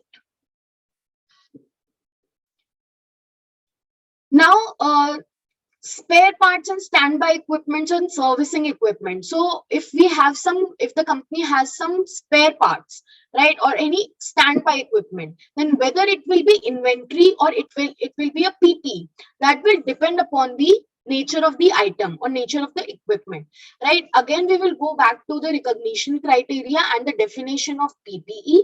Whether if it qualifies as a PP, it will be covered in AS 10. If it does not qualify as PP, it will be covered in inventory. Now, once any asset has been capitalized, there can be some subsequent cost to it, right? Yeah, there can be some subsequent cost to it. For example, there can be some repair and maintenance cost, right? So such costs will always be expensed off, right? So day-to-day servicing cost, which includes labor and consumable, needs to be expensed off. But there can be some other costs which will have to be capitalized. For example, replacement cost or major inspection or overall cost. So let us discuss replacement cost and inspection cost in detail. So first of all, if there is a replacement required, right? So in that case, what happens is that part of which the replacement is required is recognized, or you can say is accounted for separately, right? For example, let's take an example of an airplane, right? This is an airplane. This is the body. These are the wings, right? And there is engine. Now, as per airline rules, engine is required to be replaced in every 5 years. And the life of airplane overall is say 20 years. Right. Now, what happens is the cost of engine, suppose the cost of entire airplane is 50 lakhs, of which 10 lakhs is for engine, say 5 lakhs for wings, right, and 35 lakhs for body. So now what happens is the company will have to keep these records or these separate costs in record. Why? Because there will be a separate treatment of all. Why? Because engine will be depreciated over a period of 5 years only, because it will have to be replaced. So after 5 years, there will be a zero amount of carrying value, and new engine worth 10 lakhs will be recognized, right? So this will be the treatment of engine. And body will be depreciated over a period of 20 years for 35 lakhs. And now suppose wings have a life of 20 years again. So what happens is the company can club wings and body. That means 40 lakhs can be depreciated over a period of 20 years. But suppose if wings also had a different life, suppose the wings had 10 years of life, then wings would also be required to depreciate separately. Right, so this is called componentization. AS 10 or Ind AS 16, the accounting is completely dependent upon componentization. So if there is a part which is required to be replaced, or any part which has a separate useful life, a different useful life, or which is substantial to the entire asset, all these need to be componentized, right, need to be accounted for separately. It doesn't mean that in balance sheet you will show engine, right, body, wing separately. There will be aircraft only, but for accounting purposes, you have to maintain the component separately, right? So this is called componentization. Now, suppose there is some major inspection required. So as per airline guidelines, you have to get the aircraft inspected every 5 years, right? So in that case, what happens is that inspection cost is also recognized separately, and it is depreciated over a period of 5 years. Then again, the fresh inspection cost is recognized, and again for 5 years, it will be depreciated. So here I've taken a case study in this case. So for example, Udan Limited buys an aircraft for 90 lakhs, right? Under civil aviation rules, the aircraft requires a major inspection every 3 years at a cost of 5 lakhs. 3 years after purchase, it undergoes its first major inspection. The cost in relation to this inspection amounting to 7 lakhs. Now, how this will be accounted for, right? Now, original carrying value, since this is 90 lakhs rupees aircraft and it says that first inspection was at 5 lakhs, right? Like normally it is of 5 lakhs. So what happens is we distribute this total amount in 85 and 5. We says that out of 90 lakhs, we have paid 5 lakhs for inspection. So what we will do is we will record it in this manner: 85 lakhs for the aircraft and 5 lakhs for the cost of inspection. And then after 3 years, what happens is we de-recognize the original cost, right? That will be 0. Why? Because 5 lakhs recognized as cost and 5 lakhs of depreciation over a period of 3 years, right? So 5 lakhs minus 5 lakhs, the depreciation over that, and 7 lakhs of fresh cost will be recognized in books for inspection. And this will again be depreciated over a period of 3 years. So this is how the accounting of major inspection cost is treated.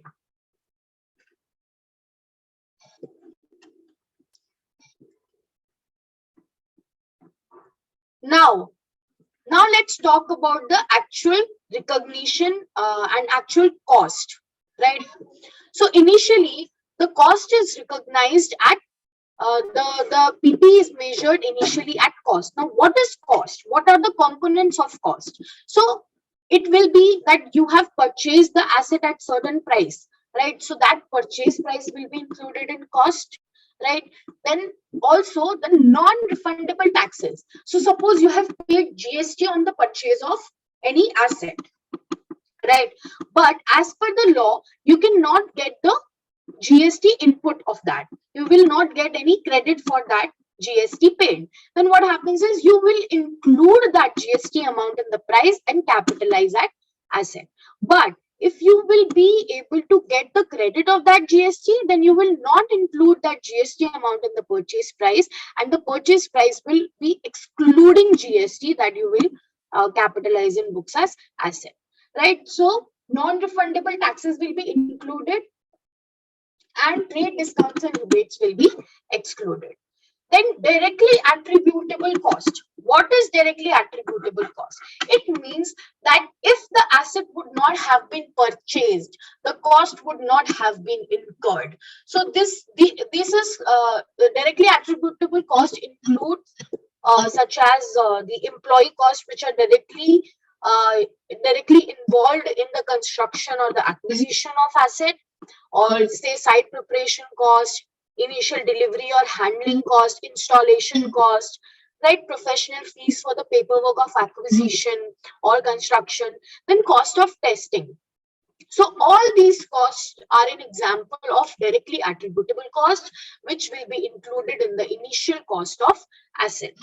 Now, which is what is not a directly attributable cost? For example, the staff training cost is not directly attributable to any asset, correct? Any relocation cost is not added, right? Advertisement cost is not added. Administrative cost is not added. So these are not directly attributable to the acquisition of the asset and hence are not included in the total cost. Now, third leg is initial estimate of the cost of dismantling and removing item and restoring. This this one is very, very important. So let me explain you this with an example. So for example, Reliance Limited, right? Reliance Limited has entered into an agreement with government, and as per the agreement, Reliance will get a land for mining purposes, right? They can mine minerals from that land, but after 30 years, like they can mine that land for 30 years, and after 30 years, they will have to restore that land, right?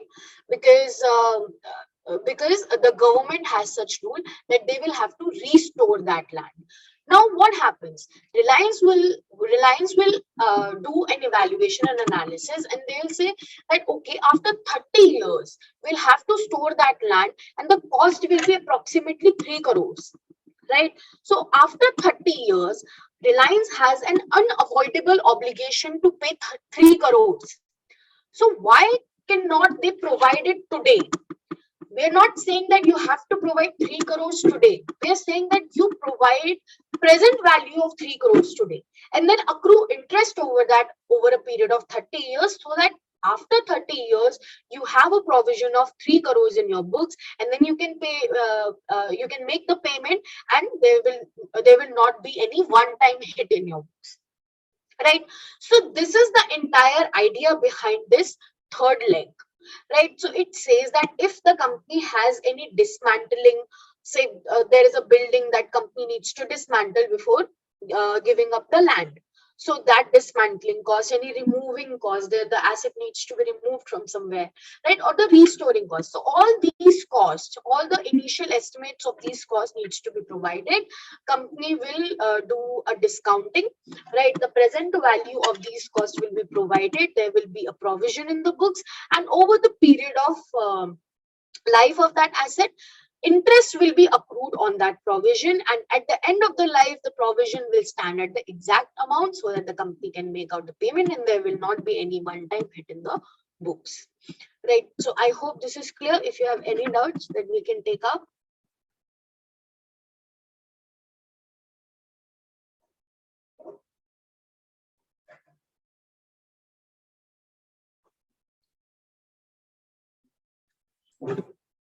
Yeah.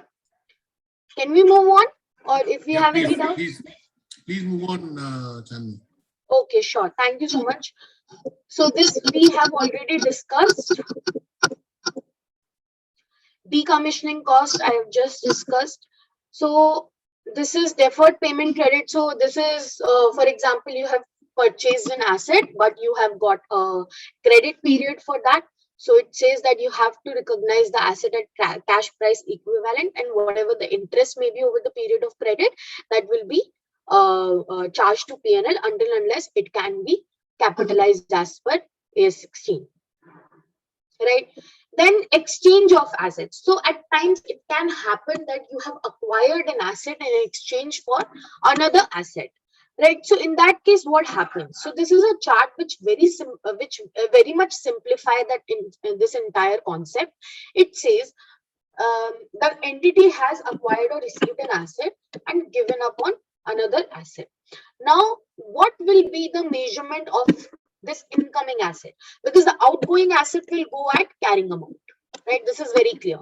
But what will be the value of this incoming asset? This is the question. So standard says that you have to evaluate two conditions. First of all, whether that exchange transaction has commercial substance. What is the meaning of commercial substance? It means that because of this transaction, the entity will get impacted.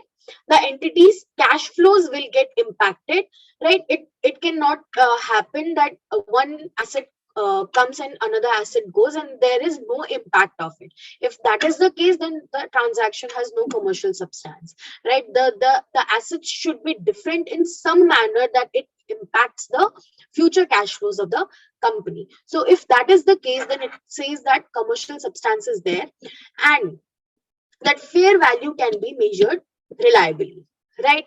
So if these two conditions are satisfied, then we go and see whether the fair value of asset incoming can be measured reliably. If yes, then the incoming value will be the fair value of asset incoming. But if that is not the case, then whether can we measure the fair value of asset given up?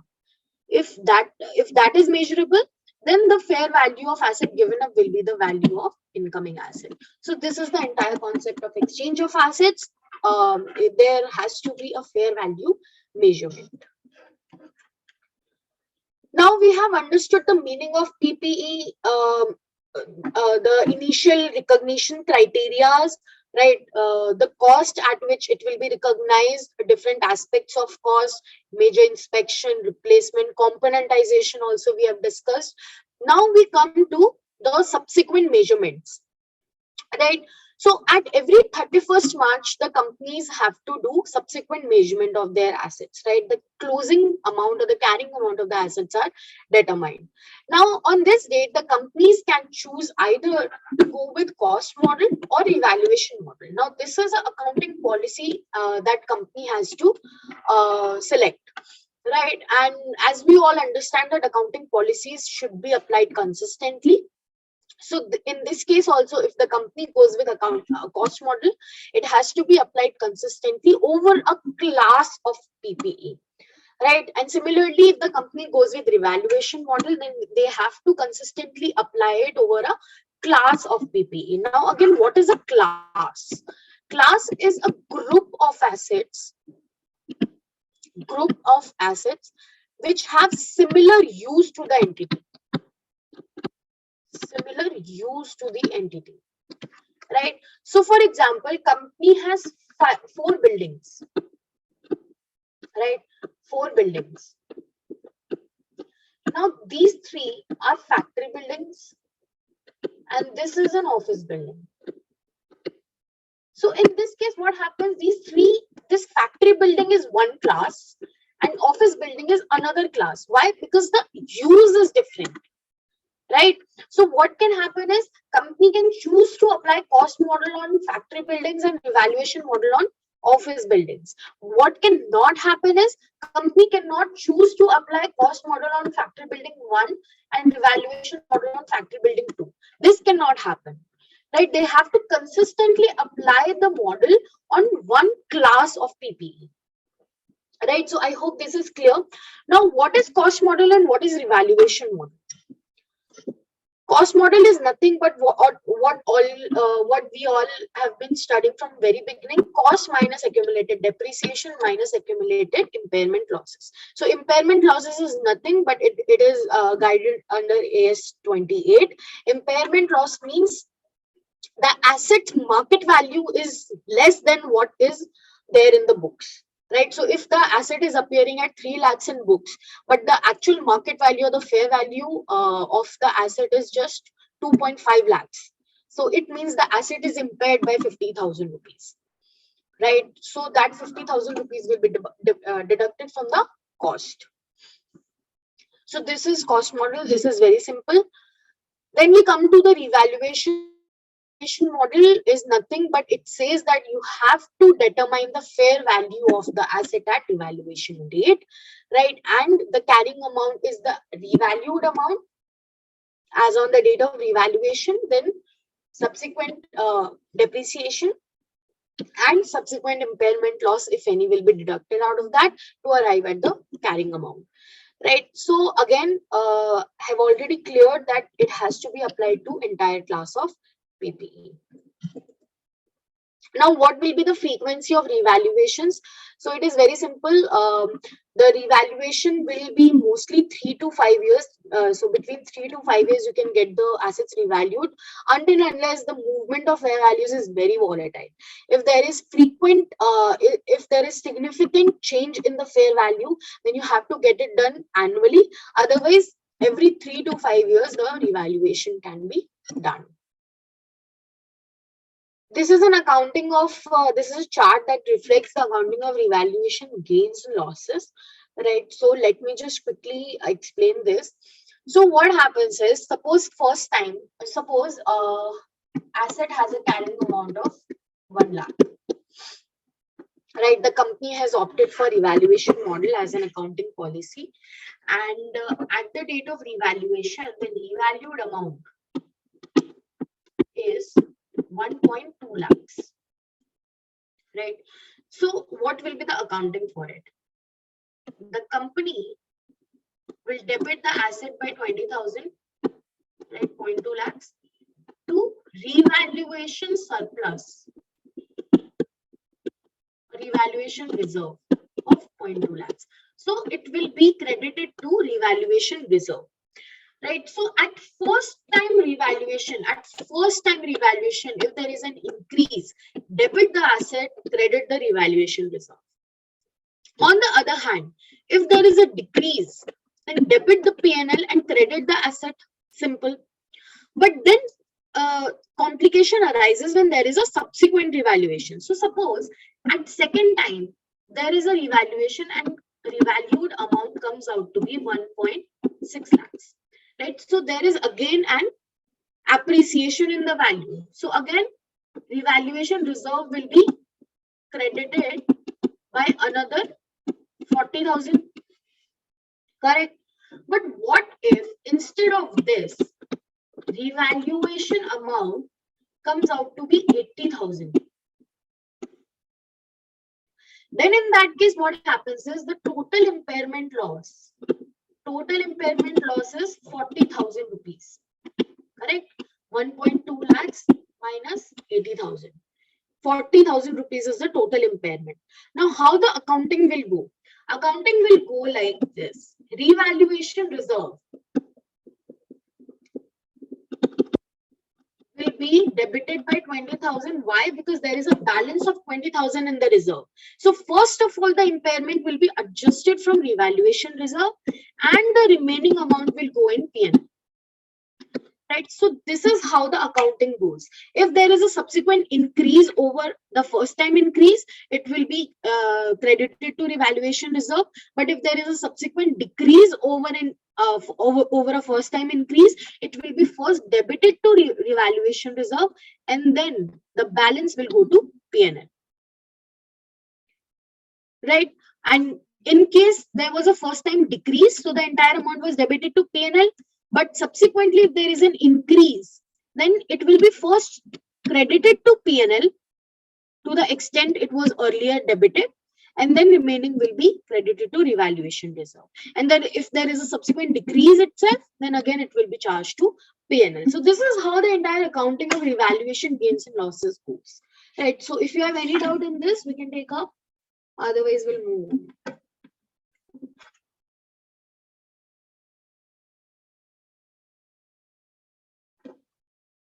Yeah, I think there is no doubt. Okay. So utilization of revaluation surplus, how the revaluation surplus can be utilized. It can be transferred to retained earnings when the asset is derecognized, right? Or when if the asset is continued to be used, but it can be revaluation surplus can be transferred to retained earnings when there is an excess depreciation and company wants to nullify that impact. So what happens is, suppose the asset has been revalued from 50,000 to 1 lakh rupees, right? So there will be an increase in depreciation also. So the excess depreciation that the company is now incurring, that can be adjusted from revaluation surplus.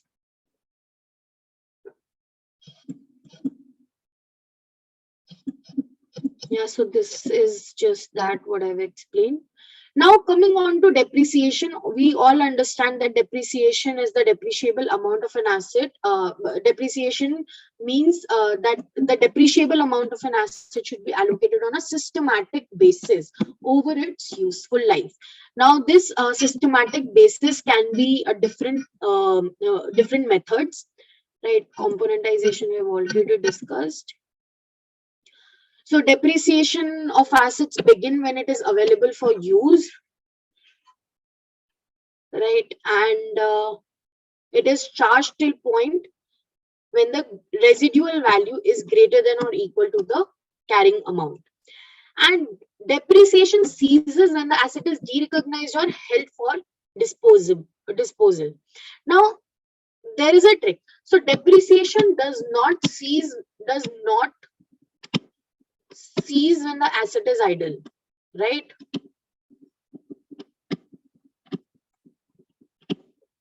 Excuse my writing. When the asset is idle. Now there is a question for you. During COVID times, what happens was the assets were left idle because of the lockdown. The factories were not operating, right? A lot of plant and machinery was idle for a substantial period of time, right?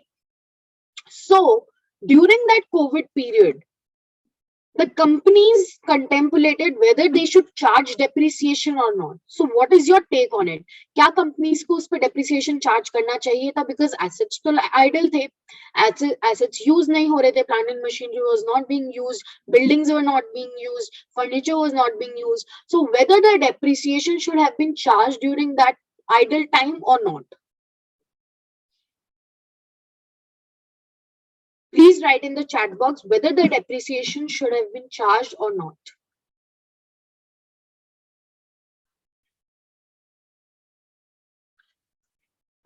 Yes, absolutely correct. Because that is the time when asset was idle, not when asset was de-recognized. Right? It is normal wear and tear. Absolutely. Now, only in one case when depreciation could have been zero. Only in one case. When the depreciation method is unit of production method. So there are essentially three depreciation methods: SLM, WDV, and unit of production method. In this, what happens is the depreciation charge in the proportion of the units produced. Now, when the units are, if the asset was not being used, the production was zero, right? So in proportion to that, the depreciation amount was also zero. So that was due to calculation and not because the asset was idle, right? So that was the only case when depreciation was zero. Now there is so these are the methods of depreciation. Now again, the depreciation method is a change in accounting estimate. So earlier it was a change in accounting policy. Depreciation method was considered as an accounting policy, and if there had been any change in the method of depreciation, it was treated as a change in accounting policy, and the impact was taken retrospectively. Why? Because if there is a change in accounting policy, the impact is taken retrospectively. If there is a change in accounting estimate, the impact is taken prospectively, right? So earlier it was treated as a change in accounting policy, but now it is considered as a change in accounting estimate. So what benefit that gives to the entities? It means that if there is a change in depreciation method, it is not required to be applied retrospectively. That means past retained earnings will not be impacted, and only the future calculations will be changed, right? So that is a benefit. Now, useful life and residual value are again accounting estimates only that needs to be reviewed at every year end. And if there is any change in useful life or residual value, again, that is treated as change in accounting estimate, and it will be treated prospectively. And annual future depreciation will be revised basis new life. Now, the amount of PPE. The PPE from books can be de-recognized only when there is a disposal or when no future economic benefits are expected from its use, right? So any gain or loss on de-recognition will be recognized in P&L.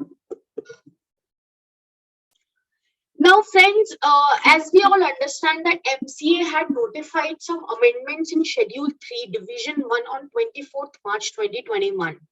Right, so as sir has also explained that there is Schedule 3, and for companies which are applying accounting standards and not Ind AS, Division 1 to Schedule 3 is applicable. Right, for companies which are complying with Ind AS, Division 2 is applicable, and for NBFCs which are complying with Ind AS, Division 3 is applicable. But for companies which are applying AS, Division 1 of Schedule 3 is applicable, and there were some amendments which were notified by MC on 24th March. So these are not only the amendments which were notified, there were a hell lot of amendments which were notified. These are only related to PPE, right? So in balance sheet, MCA had notified that you have to show a reconciliation. Right, so normally what we do, companies show a reconciliation of the gross carrying amount and net carrying amount, right, for each class of assets at the beginning and at the end of the period. But now MCA also wants you to show the amount of change due to revaluation if the total change is 10% or more of the net carrying amount of each class of PPE, right? So this is an addition in the balance sheet requirement. Then there are certain additional disclosures that MCA wants you to make.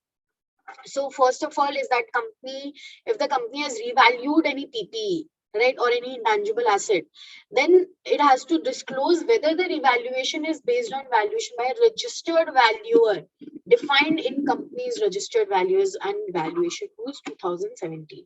So अगर आप revaluation model को opt करते हैं और आप revaluation amount दिखाते हैं, तो आपको ये भी डिस्क्लोज करना पड़ेगा कि आपने registered valuer which is defined under company rules से आपने वैल्यूएशन कराया है या नहीं, right?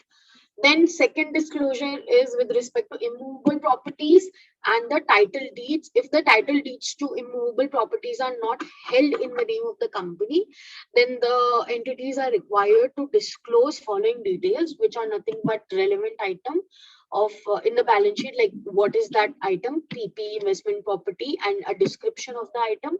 Then gross carrying amount, then title deeds held in the name of whom, because if they are not held in the name of company, then in whose name the title deeds are held. Then whether the title deed holder is a promoter, director, relative, or employee of promoter or director, and property held since which date and reason for not holding in the name of company. So also the company needs to give the reason that why they are not holding the property in the name of company, and then also indicate if the property is in dispute. So all these disclosures are required as per MCA notification dated 24th March, and these are mandatory for year financial year 2022. But also MCA had said that we need comparatives of 2021, right? So all these details will be required. So this was all from my side on AS 10. If you have any queries, then you can take. Otherwise, we'll move on to AS 19. I believe there is no query so far. We have not received any query in Q&A box. Let me just check into the chat box if there is any chat box. Sure. Just a minute.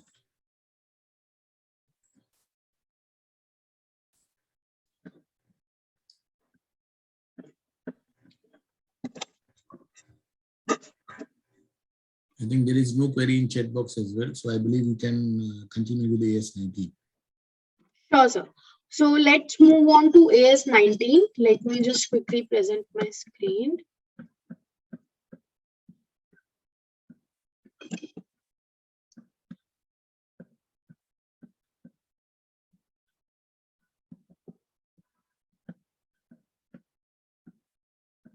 Yeah. So now we are moving on to the next standard that was scheduled for today, which is AS 19 on leases, right? So leases is a very, very important standard, because a lot of companies opt for this kind of transaction, that instead of owning an asset, they go ahead and lease out an asset. Rather buying an asset, they take the asset on lease. For whatever period they require that asset, they will lease it. Right, so it is very important to understand the accounting treatment of leases, and let's go ahead and discuss the. First of all, we need to understand the meaning of leases, right? Leases is nothing, it is nothing but an agreement, right? So first of all, there will be a lease agreement, and we need to analyze the nature of lease and the accounting of lease basis that agreement. So first of all, what will that agreement say? The agreement will actually say that the lessor has conveyed to lessee in return for a payment a right to use an asset for an agreed period of time, right? So what does this definition mean? It means that there is a right to use an asset that lessor has conveyed to lessee. So there are two parties involved in this agreement. First is lessor. Lessor is the supplier of asset. Lessee is the consumer of asset, right? So lessor has conveyed a right to use that asset for an agreed period of time, which we call as lease term, in return of for a payment, which we call as minimum lease payments, MLP. Right, so we will discuss the definition of all of these individually, but for now we have to understand that lease is defined by an agreement. There will always be a lease agreement, right? Rent agreement, lease agreement, in which the lessor will convey to lessee a right to use an asset for a specified period of time in return for some payment, right? So in this standard, what we will understand the accounting of leases, the disclosures of it, both in the books of lessee and in the books of lessor, right? As far as the scope is concerned, the standard will apply to all the leases other than the lease to explore for use minerals, oils, natural gas, and licensing agreements for many intangible assets such as motion picture films, video recordings, manuscripts, plays, patents, copyright, etc. And also it applies to agreements that transfer the right to use asset that also contain substantial service elements, right? So for example, there is an agreement to lease out a building, and there is also service element included such as maintenance of the building, right? So this standard will also cover those service elements. Now the lease starts, right? The lease starts with the classification. Right, so as on the inception date, the lessee and lessor are required to classify the lease into finance lease or operating lease. Now, what is a finance lease? Finance lease is a lease in which the risk and rewards incidental to the ownership of the lease asset will be transferred by lessor to lessee. Right, and what is an operating lease? Operating lease is lease in which risk and rewards are not transferred, as simple as that. Now, how will we understand that whether the risks and rewards are transferred or not? So there are certain criteria which are specified in this standard, which are not exhaustive in nature, but at the same time, they're just indicating that it can be a finance lease, right? So management is required to evaluate the contract or the agreement in detail to ascertain whether that agreement is a finance lease or an operating lease. So first of all is the criteria is the transfer of ownership. So if at the end of the lease term the ownership will be transferred from lessor to lessee, then in that case it can be said that it is a finance lease. Right. Second is reasonable certainty to exercise an option to purchase the asset. So what happens is generally in lease agreements, there can be an option to purchase the asset at the end of lease term. Right. So agar at the end of lease term lessee asset को purchase करना चाहता है, so normally वो कम price पे होता है, right? There can be there is a benefit to the lessee. So if there is a reasonable certainty कि lessee वो option को exercise करेगा, the option to purchase that asset, वो option को exercise करेगा, then that is also an indicator that this could be a probable finance lease. Right. Then third criteria is lease term. Lease term के लिए standard बोलता है कि अगर majority part of economic life, right, leased out for a majority part of economic life, then it can be said that it is a finance lease. How can we determine that? Suppose the economic life of an asset is 10 years and it has been leased out for 8 years. So this covers a substantial period of the economic life of the asset, and it's just 2 years which are left, and most of the time the asset is on lease only, right, to the same party. So it mostly reflects that the risks and rewards of the asset has been transferred by, because for the majority part of for life, the asset was with the lessee, right? Then fourth criteria is the present value of MLP substantially equals the fair value of asset. So essentially it means that since as I told you that MLP means minimum lease payments, right? These are the lease payments which a lessee is required to make to lessor, and it is mentioned in the agreement. Right. So for accounting purposes also, what happens is the lessee is required to discount the minimum lease payments using an appropriate discounting rate, right? So for classification purposes also, the lessee can use that present value of MLP and see if that covers substantially the fair value of asset. So suppose the fair value of asset is 1 lakh.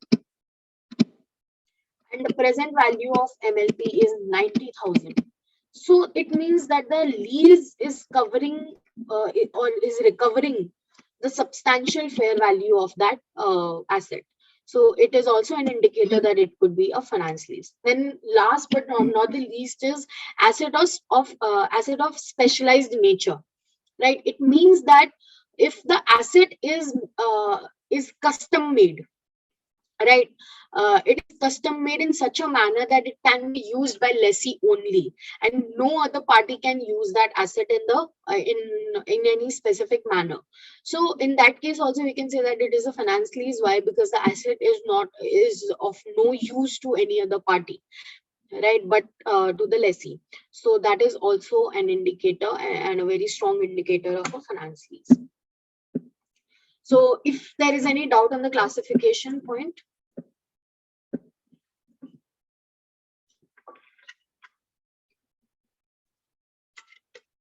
you can write in the chat box if you have any doubt on classification or the definition of leases, because then we will be moving on to the accounting of leases in the books of lessee and lessor.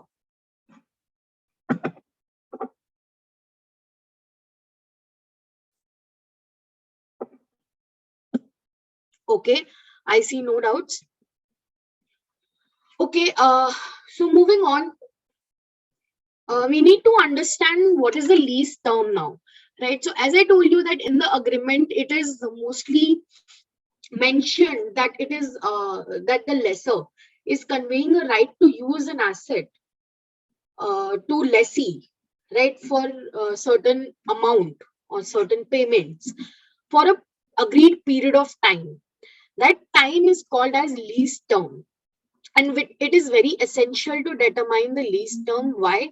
Because the discounting will happen over the period of lease term. So if the lease term is not correct, that means the value of lease is not correct, and that means the entire accounting is incorrect, right? So what is a lease term? Lease term is nothing but a non-cancelable period for which the lessee has contracted to lease the asset, together with any further terms for which the lessee has the option to continue the asset, the lease with or without further payments, when at the inception of lease it is reasonably certain that the lessee will exercise the option. So all of this gyan, but what is actually it means is non-cancelable period. इसका मतलब जब तक कि either of the parties can cancel or terminate the agreement, तब तक हमारा lease term valid है, and तब तक हमारा नॉन कैंसिलेबल पीरियड चलता है, राइट? अगर किसी दिन if in the agreement it is mentioned that से after 3 years the lessee or lessor, either of the parties can terminate the agreement without any penalty, that means only 3 years is the non-cancelable period and only 3 years is the lease term, right? But instead of this, the agreement says that the lease is for 3 years, but it can be renewed for another 5 years, right? then in that case, what happens is lessee will have to determine whether it wants to renew that lease or not. And all of this analysis will happen at inception date only. Why? Because we have to classify the lease, we have to determine the lease term. So the lessee will have to do an evaluation and see if the lease agreement will be renewed over the period of another 5 years or not. So if it can be renewed, or lessee is reasonably certain that yes, it will be renewed, then the entire lease term, which is of 8 years, will be considered as a lease term for that agreement. Otherwise, only the 3 years will be considered as lease term. Right. So if you can see this diagram, we have mentioned that this is the beginning of lease and this is a break clause. It means that lessee is free to walk, and this is the end of lease as per agreement. So it means only this period is lease term, right? But if there is any renewal clause, then that also needs to be considered by lessee. Now, as I've explained that at the inception of lease, lease classification is required to be done, right? So by inception, what do I mean? I mean that it is the earlier of lease agreement date, or when the parties commit to the principal provisions of the lease. So essentially it means when the agreement is signed and both the parties are committed to the agreement, right? So this is the date which is called as inception of lease, and as on that date, the classification of lease between finance lease and operating lease is required to be done. Now, again, there is a date called commencement date. It means when the asset is actually available for use by the lessee, right? So inception of lease and commencement of lease can be different. On this date, classification is done.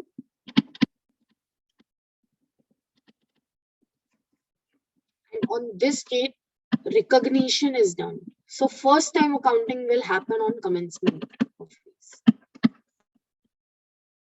Right, so this is the significance of these two dates, and they can be different or they can be same. Now let's understand what are minimum lease payments and what is the difference between minimum lease payments from the perspective of lessor and from the perspective of lessee. So essentially, it means the payments over the lease term, right, excluding any contingent rent or cost of services or taxes. Right, so for both the parties, payments over the lease term is same, and that is included in MLP. Now, second leg, residual value guaranteed. Now, residual value guaranteed is also included in MLP, but for lessee, residual value guaranteed by himself or any party related to him, it will be included in MLP. But from lessor point of view, if the residual value is guaranteed by lessee himself or the party related to lessee or any independent third party which is not related to lessee, that will also be included in MLP. Because if we evaluate it from a very logical point of view, for lessor, any amount which is guaranteed is residual value which is guaranteed, right? For him, any amount which is guaranteed is lease payment. But for lessee, only the amount which is guaranteed by himself or a party related to him will be a lease payment, right? So for lessor, between lessor and lessee, only difference in definition of MLP is that the residual value guaranteed by independent third party.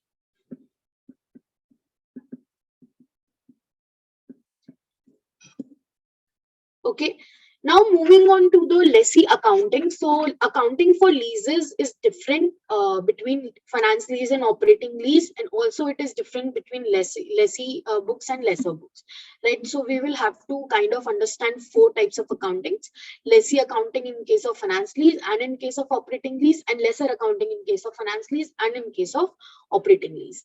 So let's begin with the lessee accounting in case of finance lease. So what is actually finance lease? Again, finance lease is a lease in which risks and rewards are transferred, right? So it is kind of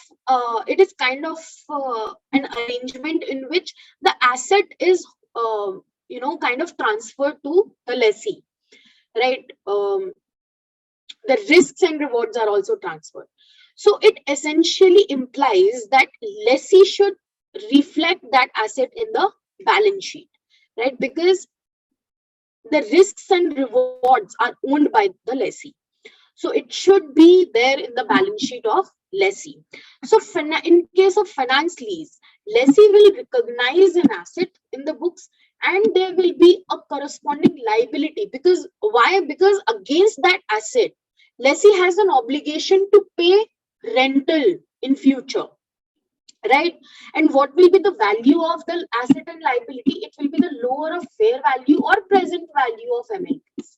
Again, right? Why? So essentially what all of this means, it means the lessee has a right to use an asset, right? And he owns the risks and rewards related to that asset. So essentially he kind of owns an asset, right? So that asset will come on the balance sheet, but that asset is at a cost of liability. So that liability will also come on the balance sheet. And what will be the value of liability? It is nothing but the future, the present value of future lease payments, right? And it's just that it is compared with the fair value of leased asset, and it will be lower of those two, right? So in case of a finance lease, the asset comes on the balance sheet of lessee and liability will also come on the balance sheet of lessee. On the other hand, in case of operating lease, since the risks and rewards are not transferred, the asset does not come on the balance sheet. Balance sheet में नहीं दिखाते हैं. इसका जो खर्चा होता है, the rentals are expensed off in P&L. There is no recognition of it in balance sheet, but finance lease goes on the face of balance sheet.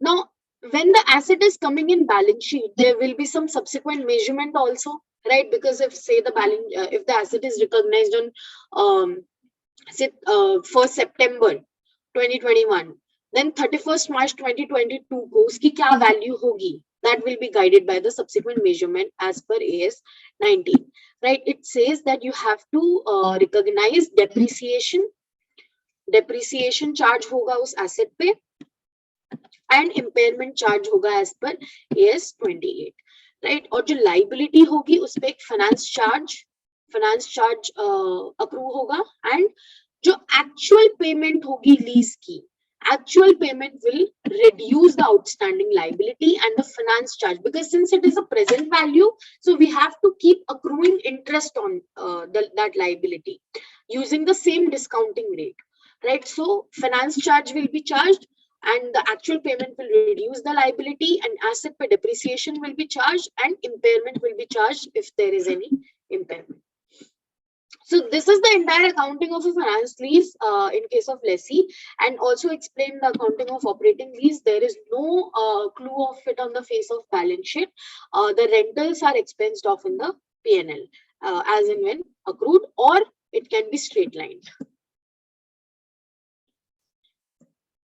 Now, as we have discussed that MLPs are required to be discounted using a discounting rate. So what that discounting rate can be? So the standard says that it will be interest rate implicit in lease. What is an interest rate implicit in lease? It is a rate at which the present value of MLP plus unguaranteed residual value. So guaranteed residual value is already included in MLP, but unguaranteed residual value clubbed with MLP should be equal to fair value of leased asset and any indirect cost, which is initial direct cost, which is incurred by the lessor, right? But if the interest rate implicit in lease cannot be determined, then lessee's incremental borrowing rate can be used. So practically, we have seen that most of the companies use incremental borrowing rate of lessee in order to discount the MLPs. So this we have already discussed. Lessee accounting for operating leases. It is not capitalized. It is recognized as an expense on a straight line basis over the period of lease term or any other systematic basis, right? So this is the accounting for lessee. Now we are coming on to the lesser accounting in case of finance lease. So before moving on to that, if you have any questions in lessee accounting, then we can take up.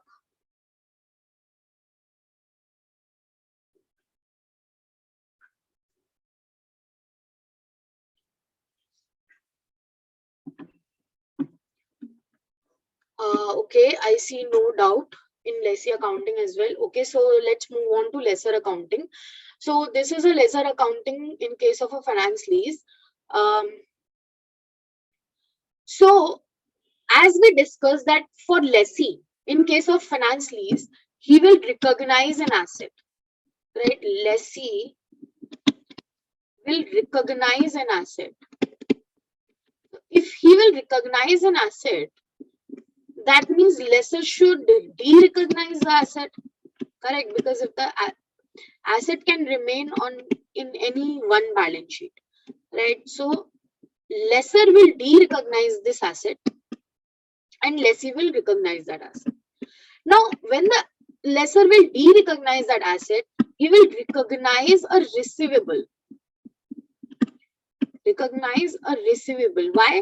Because now asset has been moved to or has been transferred to lessee, but there is a receivable because the lessor will receive future lease payments in the exchange of that asset, right? So lessor will recognize a receivable, an amount equal to lessor's net investment in lease. Now, what is this net investment? It is a gross investment discounted at interest rate implicit in lease. Now, again, what is this gross investment? It is MLP plus unguaranteed residual value. Right.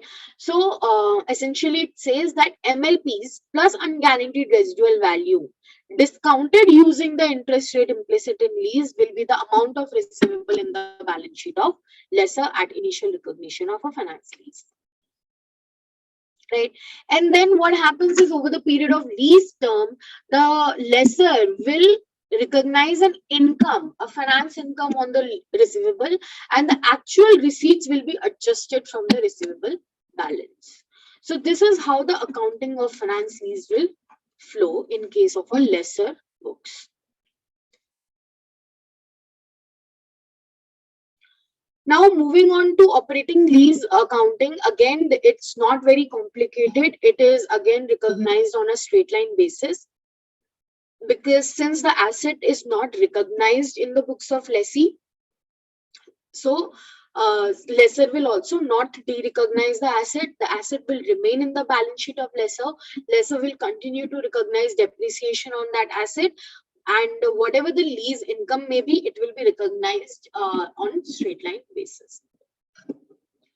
So this is the accounting treatment of lease in the books of lessee and lessor in the case of finance and operating lease. And this is very simple. Now I just to add to your perspective, I want to explain a little bit about the Ind AS. Right. So as we have explained that corresponding to AS, there are Ind AS, which are international level of standards. Right. So let me tell you, earlier when Ind AS were introduced against AS 19, Ind AS 17 was introduced, which was majorly same. Right. There were not many differences. But then Ind AS 17 got revised. Right. And 2019. Ind AS 116 was introduced. From 1st April 2019, Ind AS 116 was introduced, and with this new standard, the lease accounting for lessees has been changed completely. Right. So in AS 19, what happens is lease is classified into finance lease and operating lease by both lessor and lessee. Right. But in case of Ind AS 16, lessee is not required to classify the lease. There is no classification by lessee. Lesser accounting remains same. It is still required to classify the lease into finance lease and operating lease. But lessees are no longer required to classify the leases between finance lease and operating lease. Why? So the reason behind this change is very, very logical, very, very relevant to understand. So in case of lessee, even though it is an operating lease, the lessee has an unavoidable obligation to deliver some cash in future. correct? And in many cases, it can be a substantial amount. It can be an amount in crores, right? But if it is an operating lease, the lessee is not required to show any asset in the books, and obviously it will not be required to show any liability on the books. So the regulators thought about it, and they said that lessee has an obligation, it has a liability, but it is not appearing on the balance sheet, right? It is using an asset, but it is not appearing on the balance sheet. So they changed the lessee accounting, and they said that even though it is an operating lease, you have to recognize a right of use asset. So they're no longer required to classify the leases into operating and finance lease.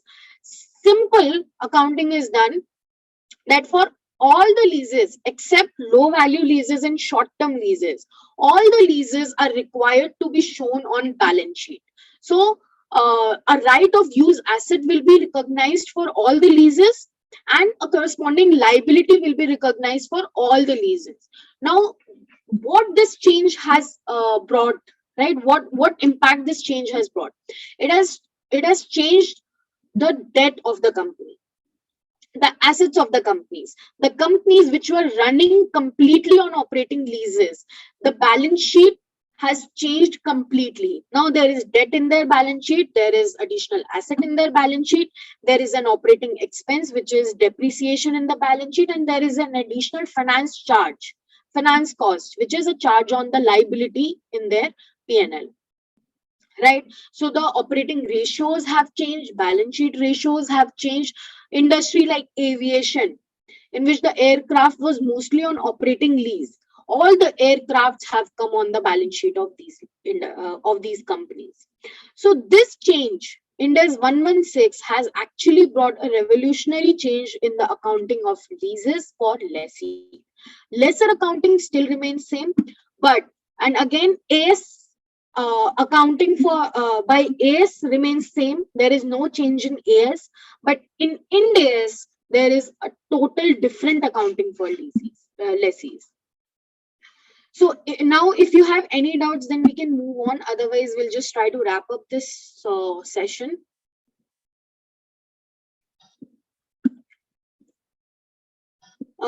Okay, so there is just one more slide. So this standard also talks about sale and lease back, right? In this, what happens is, say the supplier, right, has sold out an asset to buyer, but then again lease it back from buyer.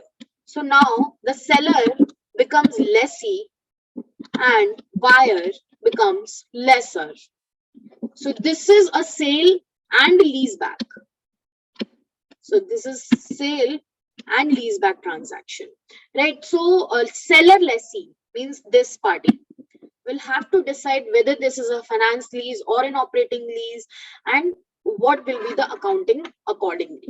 So this standard also talks about that. I'm not getting into the details of that because that is very detailed, right, and very a little bit complex.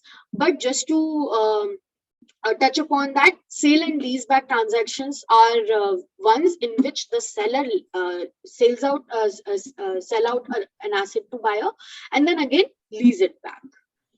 Right, so essentially this was all from my side on AS 19. If you have any doubts, then we can take.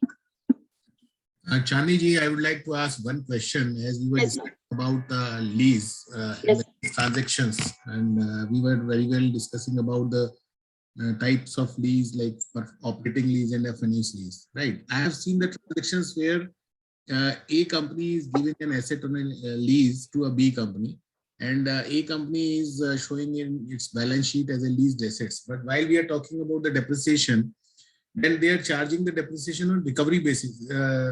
Recovery basis means whatever the lease rent has been designed, then in the lease rent, they are dividing the component into two parts. One is the interest component, another is the principal recovery. So whatever the principal recovery is there, they are charging the depreciation on principal recovery method. So can you just give me can you just explain this part? So is this a finance lease, sir? Yeah, it's a finance lease. So you're saying that let's drill down this example. You're Yeah. saying there is A and B party, right? Yeah, A is lesser, A is lesser. lesser, and B is lessee. Okay. Yes. And now yes. you're saying that asset is appearing in the books of. Asset is appearing. Let's say if I have taken the asset, I have given an asset to B, right? So it's appearing in my books as a leased assets. I have given the asset on a lease basis. Now, So there I have one doubt. So yeah, first of all, if it is a finance lease, yeah, then the asset will not appear in the books of A. It will appear in the books of B. okay, Why? Because in case of a finance lease, the lessor de-recognizes the asset and recognizes a receivable. okay, And B will recognize the asset and also will recognize a liability. okay. So in that case, when B is recognizing the asset in its books, whatever depreciation is being like whatever lease rent is paying, we should divide into two parts, like the principal amount and the interest component. And then after that, whatever the principal component is there, whether he is going to charge the depreciation on that or like what? No, sir. We are not required to complicate it that much. B has asset in books, right? Suppose it has an asset of 10 lakhs and the lease term is of 10 years. Then simple depreciation on straight line basis of 10,000 per year, right? And liability of 1 lakhs again.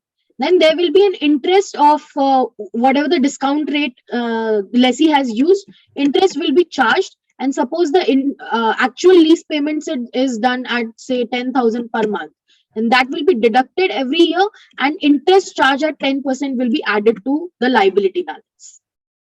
Now I'm taking another example. I have cases where A has given an asset on lease to B, with an understanding that after a certain period, maybe after 5 years or 6 years, or maybe after the expiry of lease, asset will be taken back by A. Now, what they are doing, they are recognizing the asset in their fixed assets. Means A is recognizing the asset in the fixed assets list and charging the depreciation on principal recovery method. So is it still valid or like what? No, it is valid. In that case, it is an operating lease. But that is also need to be evaluated, because you're saying that asset has been leased out for say 5 years. Right. So we will have to see what is the actual economic life of that asset. Suppose it is 8 years. Right. So in that case, it indicates that it is a finance lease. So first question is whether it is a finance lease or an operating lease. If by your example, if I assume that it is an operating lease, so it will remain in the books of A. That is correct. Correct. Now comes to the depreciation of that asset. So AS 10, which guides depreciation, it says that depreciation is an allocation of value at a systematic basis. Right. Now, systematic basis can be straight line method, or it can be WDV, or it can be unit of production, or it can be any other systematic basis at which future economic benefits will accrue to the entity. So if the entity says that I have leased out an asset and I want to depreciate it on the basis of lease rentals that I receive, that is also valid. But only the company will have to justify it.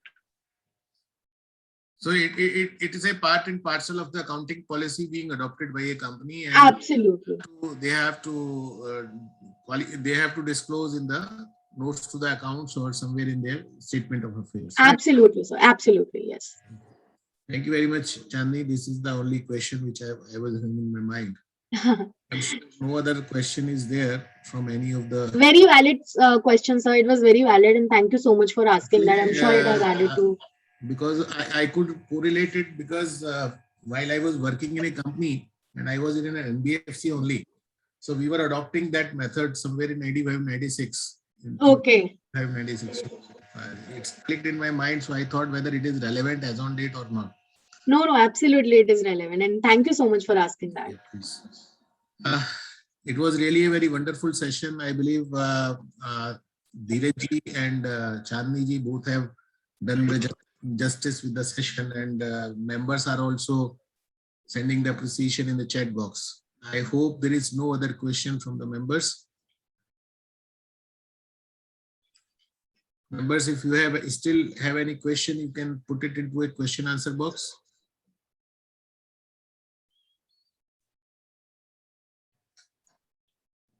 the very interesting part, Dheeraj, is today there was a strength of almost 120 participants in this session.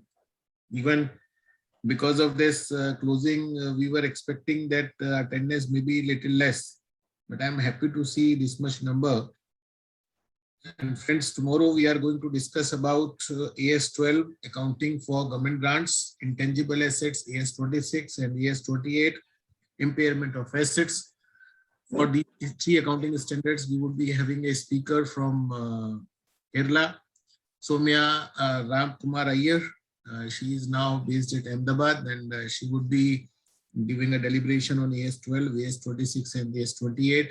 And I'm looking for the participation of you all in the way you have participated today. With these words, I would like to extend my sincere thanks to Dr. C.A. Dheeraj K. Sharma ji and C.A. Chandni Gupta ji. Dr. C.A. Sharma ji was in Gurgaon earlier. He was the chairman of Gurgaon branch, and now he has shifted to his hometown, Sikar. And I'm sure he's involved into many social activities. I'm sure he will be continuing this practice in future also. With these words, I would like to extend the thanks to the participants also who have participated into this particular session. And I would like to extend thanks to Team CIRC from Kanpur, who are there, who arranged all logistics for this particular program.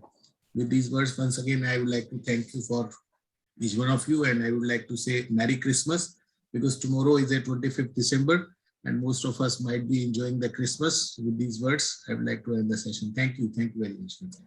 Thank you, sir. And one thing I want to mention about you is that you are the person who never get chance. So always you are putting your best possible efforts for the profession and the society. I personally, I feel that I have learned a lot from you, sir. It's my duty, sir. It's my duty, sir. And I believe I'm just learning from you, rather. You are an inspiration for me. You are nice of you, sir. Should I close? Sir, should I close? Yeah, please. Thank you.